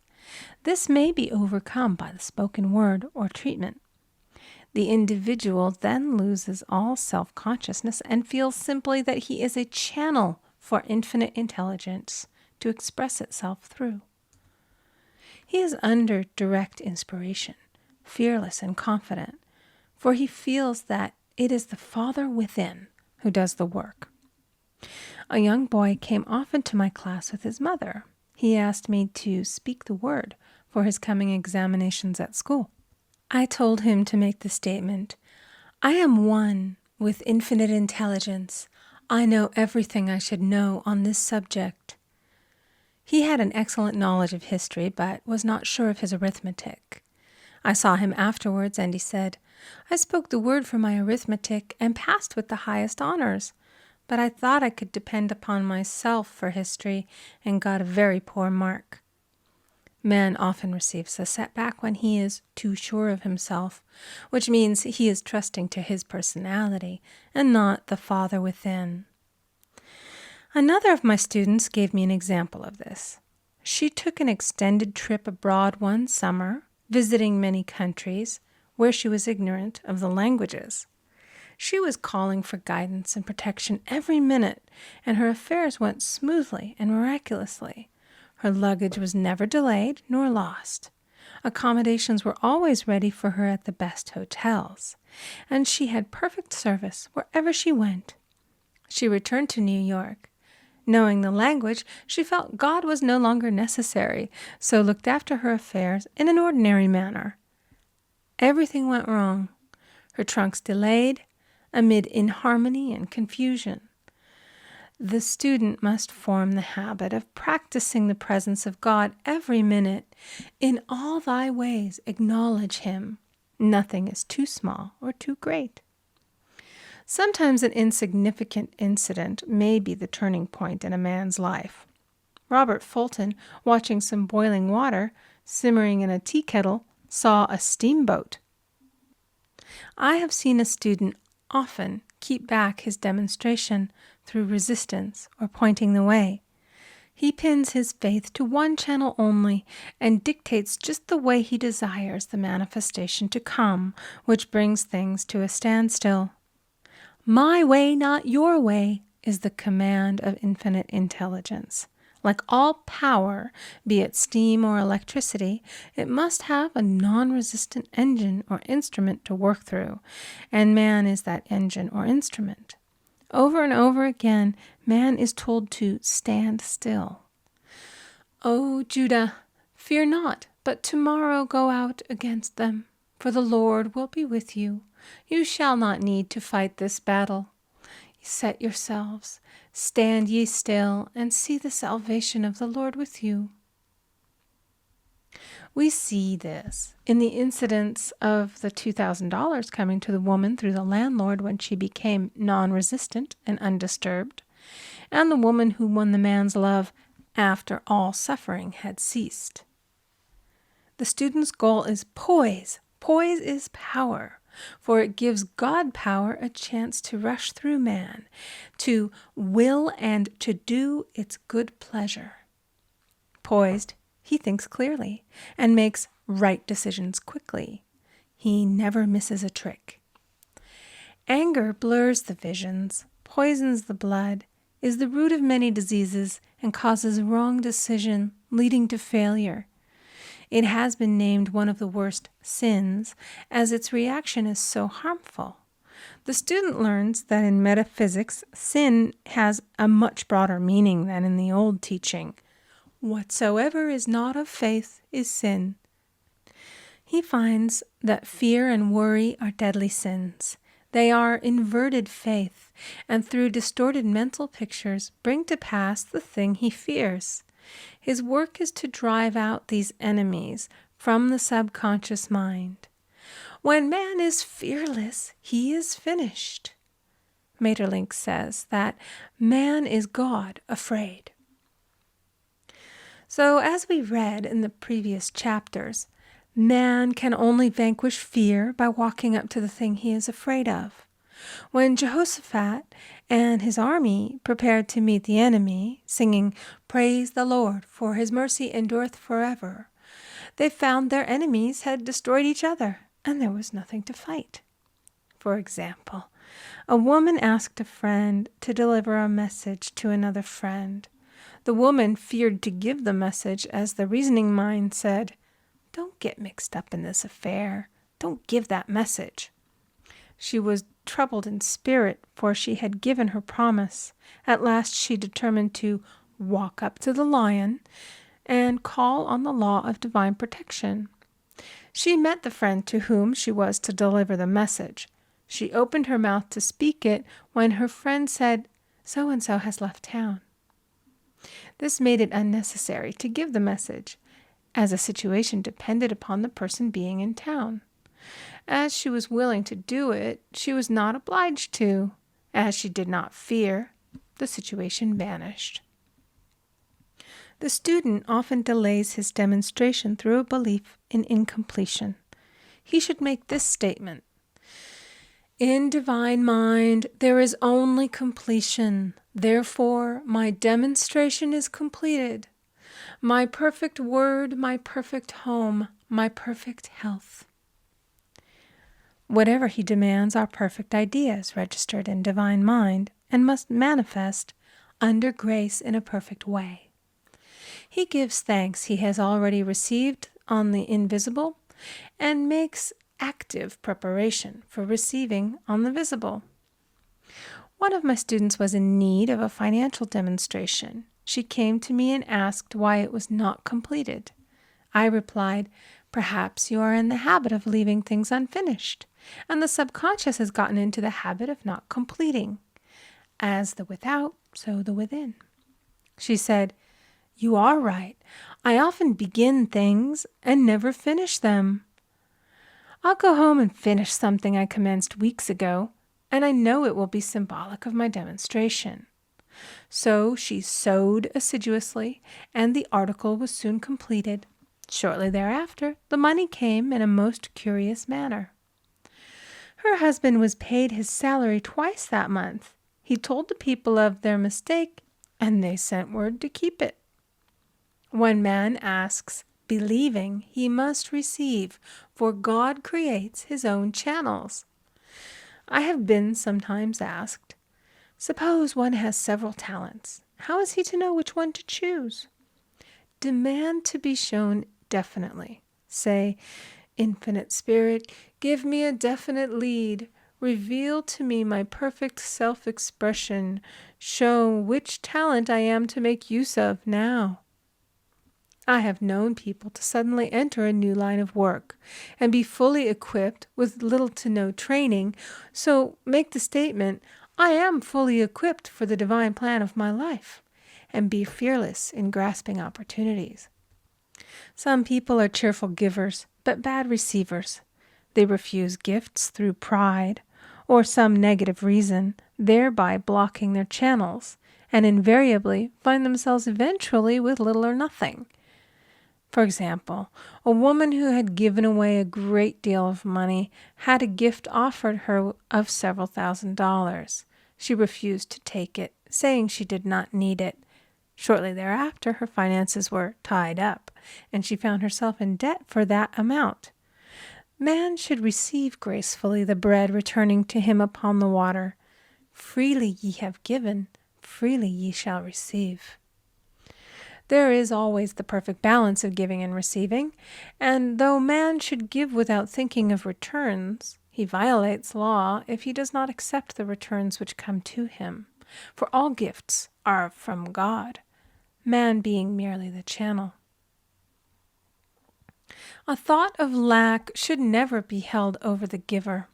For example, when the man gave me 1 cent, I did not say, "Poor man, he cannot afford to give me that." I saw him rich and prosperous with his supply pouring in. It was this thought which brought it. If one has been a bad receiver, he must become a good one, and take even a postage stamp if it is given him, and open up his channels for receiving. The Lord loveth a cheerful receiver, as well as a cheerful giver. I have often been asked why one man is born rich and healthy and another poor and sick. Where there is an effect, there is always a cause. There is no such thing as chance. This question is answered through the law of reincarnation. Man goes through many births and deaths until he knows the truth which sets him free. He is drawn back to the earth plane through unsatisfied desire, to pay his karmic debts or to fulfill his destiny. The man born rich and healthy has had pictures in his subconscious mind, in his past life, of health and riches, and the poor and sick man of disease and poverty. Man manifests, on any plane, the sum total of his subconscious beliefs. However, birth and death are man-made laws, for the wages of sin is death. The Adamic fall in consciousness through the belief in 2 powers. The real man, spiritual man, is birthless and deathless. He was never born and has never died. As he was in the beginning, he is now and shall ever be. So through the truth, man is set free from the law of karma, sin, and death, and manifests the man made in his image and likeness. Man's freedom comes through fulfilling his destiny, bringing into manifestation the divine design of his life. His Lord will say unto him, "Well done, thou good and faithful servant. Thou hast been faithful over a few things. I will make thee ruler over many things," death itself. "Enter thou into the joy of thy Lord, eternal life." Chapter 10, Denials and Affirmations. Thou shalt also decree a thing, and it shall be established unto thee. All the good that is to be made manifest in man's life is already an accomplished fact in divine mind, and is released through man's recognition or spoken word. So he must be careful to decree that only the divine idea be made manifest, for often he decrees through his idle words failure or misfortune. It is therefore of the utmost importance to word one's demands correctly, as stated in a previous chapter. If one desires a home, friend, position, or any other good thing, make the demand for the divine selection. For example, Infinite Spirit, open the way for my right home, my right friend, my right position. I give thanks that it now manifests under grace in a perfect way. The latter part of this statement is most important. For example, I knew a woman who demanded $1,000. Her daughter was injured, and they received $1,000 indemnity, so it did not come in a perfect way. The demand should have been worded in this way: Infinite Spirit, I give thanks that the $1,000, which is mine by divine right, is now released and reaches me under grace in a perfect way.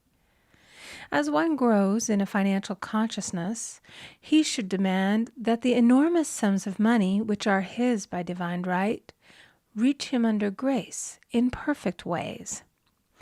It is impossible for man to release more than he thinks is possible, for one is bound by the limited expectancies of the subconscious. He must enlarge his expectancies in order to receive in a larger way. Man so often limits himself in his demands. For example, a student made the demands for $600 by a certain date. He did receive it, but heard afterwards that he came very near receiving $1,000, but he was given just $600 as a result of his spoken word. They limited the Holy One of Israel. Wealth is a matter of consciousness. The French have a legend giving an example of this. A poor man was walking along a road when he met a traveler, who stopped him and said, "My good friend, I see that you are poor. Take this gold nugget, sell it, and you will be rich all your days." The man was overjoyed at his good fortune and took the nugget home. He immediately found work and became so prosperous that he did not sell the nugget. Years passed, and he became a very rich man. One day he met a poor man on the road. He stopped him and said, "My good friend, I will give you this gold nugget, which, if you sell, will make you rich for life." The mendicant took the nugget, had it valued, and found it was only brass. So we see, the first man became rich through feeling rich, thinking the nugget was gold. Every man has within him a gold nugget. It is his consciousness of gold, of opulence, which brings riches into his life. In making his demands, man begins at his journey's end. That is, he declares he has already received. "Before ye call, I shall answer." Continually affirming establishes the belief in the subconscious. It would not be necessary to make an affirmation more than once if one had perfect faith. One should not plead or supplicate, but give thanks repeatedly that he has received. The desert shall rejoice and blossom as the rose. This rejoicing, which is yet in the desert state of consciousness, opens the way for release. The Lord's Prayer is in the form of command and demand. "Give us this day our daily bread, and forgive us our debts as we forgive our debtors," and ends in praise. "For thine is the kingdom and the power and the glory forever. Amen. Concerning the works of my hands, command ye me." So prayer is command and demand, praise and thanksgiving. The student's work is in making himself believe that with God all things are possible. This is easy enough to state in the abstract, but a little more difficult when confronted with a problem. For example, it was necessary for a woman to demonstrate a large sum of money within a stated time. She knew she must do something to get a realization, for realization is manifestation, and she demanded a lead. She was walking through a department store when she saw a very beautiful pink enamel paper cutter. She felt the pull towards it. The thought came, "I haven't a paper cutter good enough to open letters containing large checks." So she bought the paper cutter, which the reasoning mind would have called an extravagance. When she held it in her hand, she had a flash of a picture of herself opening an envelope containing a large check, and within a few weeks she received the money. The pink paper cutter was her bridge of active faith. Many stories are told of the power of the subconscious when directed in faith. For example, a man was spending the night in a farmhouse. The windows of the room had been nailed down, and in the middle of the night he felt suffocated and made his way in the dark to the window. He could not open it, so he smashed the pane with his fist, drew in draughts of fine fresh air, and had a wonderful night's sleep.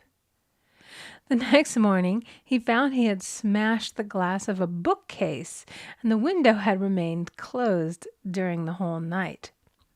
He had supplied himself with oxygen simply by his thought of oxygen.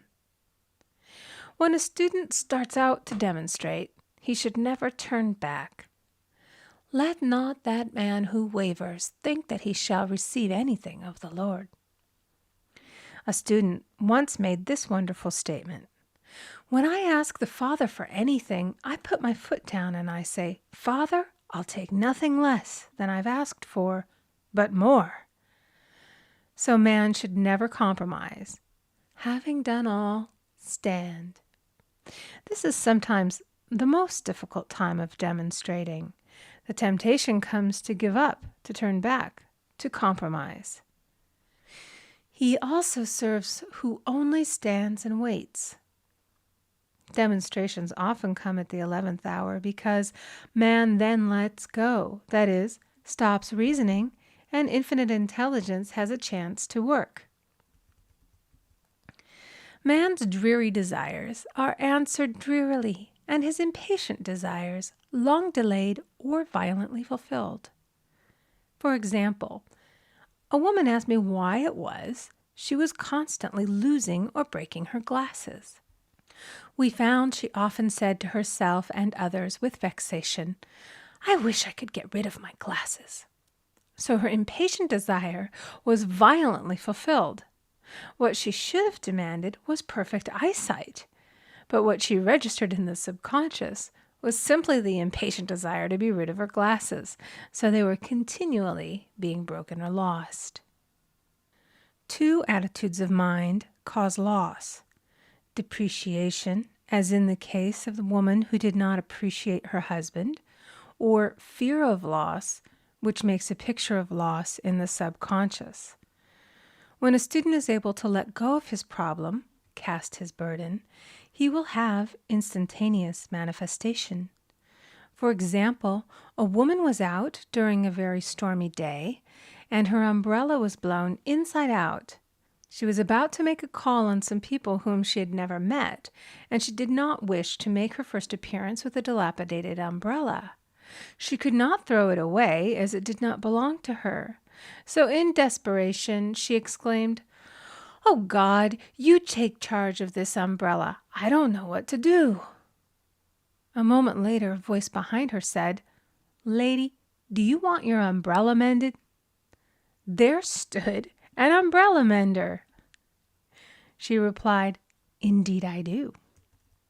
The man mended the umbrella while she went into the house to pay her call, and when she returned, she had a good umbrella.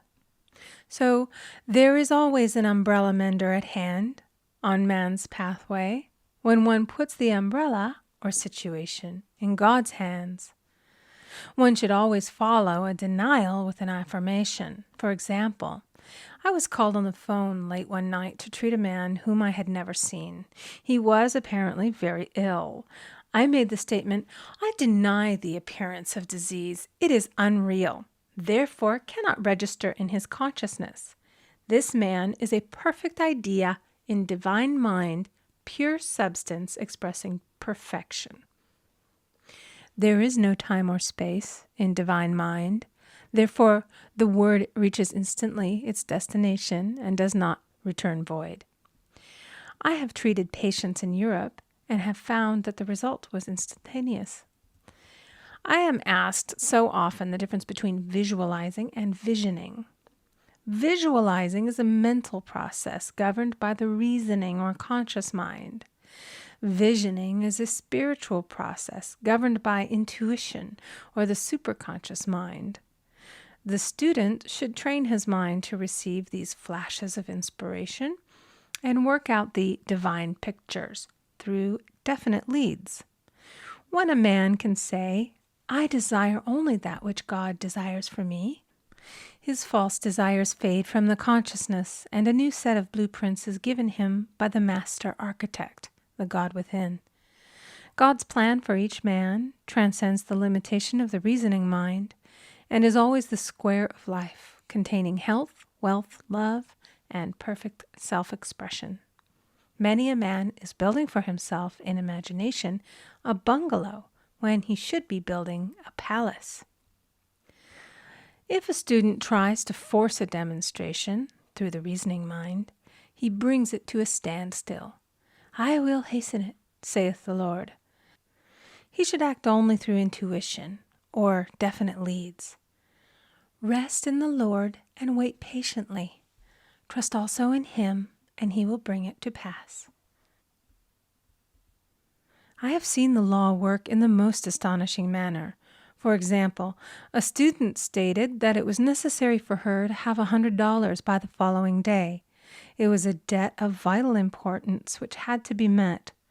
I spoke the word, declaring Spirit was never too late, and that the supply was at hand. That evening she phoned me of the miracle. She said that the thought came to her to go to her safety deposit box at the bank to examine some papers. She looked over the papers, and at the bottom of the box was a new $100 bill. She was astounded, and she said she knew she had never put it there, for she had gone through the papers many times. It may have been a materialization, as Jesus Christ materialized the loaves and fishes. Man will reach the stage where his word is made flesh, or materialized instantly. The fields ripe with the harvest will manifest immediately, as in all of the miracles of Jesus Christ. There is a tremendous power alone in the name Jesus Christ. It stands for truth made manifest. He said, "Whatsoever ye ask the Father in my name, He will give it to you." The power of this name raises the student into the fourth dimension, where he is freed from all astral and psychic influences, and he becomes unconditioned and absolute, as God Himself is unconditioned and absolute. I have seen many healings accomplished by using the words, "in the name of Jesus Christ." Christ was both person and principle, and the Christ within each man is his Redeemer and salvation. The Christ within is his own fourth-dimensional self, the man made in God's image and likeness. This is the self which has never failed, never known sickness or sorrow, was never born, and has never died. It is the resurrection and the life of each man. No man cometh to the Father save by the Son, means that God, the universal, working on the place of the particular, becomes the Christ in man. And the Holy Ghost means God in action. So daily, man is manifesting the Trinity of the Father, Son, and Holy Ghost. Man should make an art of thinking. The master thinker is an artist and is careful to paint only the divine designs upon the canvas of his mind. And he paints these pictures with masterly strokes of power and decision, having perfect faith that there is no power to mar their perfection, and that they shall manifest in his life the ideal made real. All power is given man through right thinking, to bring his heaven upon his earth, and this is the goal of the game of life. The simple rules are fearless faith, non-resistance, and love. May each reader be now freed from that thing which has held him in bondage through the ages, standing between him and his own, and know the truth which makes him free. Free to fulfill his destiny, to bring into manifestation the divine design of his life, health, wealth, love, and perfect self-expression. Be ye transformed by the renewing of your mind. Chapter 11. Denials and Affirmations. For prosperity. God is my unfailing supply, and large sums of money come to me quickly, under grace, in perfect ways. For right conditions. Every plan my Father in heaven has not planned shall be dissolved and dissipated, and the divine idea now comes to pass. For right conditions. Only that which is true of God is true of me, for I and the Father are one. For faith. As I am one with God, I am one with my good, For God is both the giver and the gift. I cannot separate the giver from the gift. For right conditions. Divine love now dissolves and dissipates every wrong condition in my mind, body, and affairs. Divine love is the most powerful chemical in the universe and dissolves everything which is not of itself. For health. Divine love fills my consciousness with health, and every cell in my body is filled with light. For the eyesight. My eyes are God's eyes. I see with the eyes of spirit. I see clearly the open way. There are no obstacles on my pathway. I see clearly the perfect plan. For guidance. I am divinely sensitive to my intuitive leads and give instant obedience to thy will. For the hearing. My ears are God's ears. I hear with the ears of spirit. I am non-resistant and am willing to be led. I hear glad tidings of great joy. For right work. I have a perfect work in a perfect way. I give a perfect service for perfect pay. For freedom from all bondage. I cast this burden on the Christ within, and I go free. End of The Game of Life and How to Play It by Florence Scovel Shinn.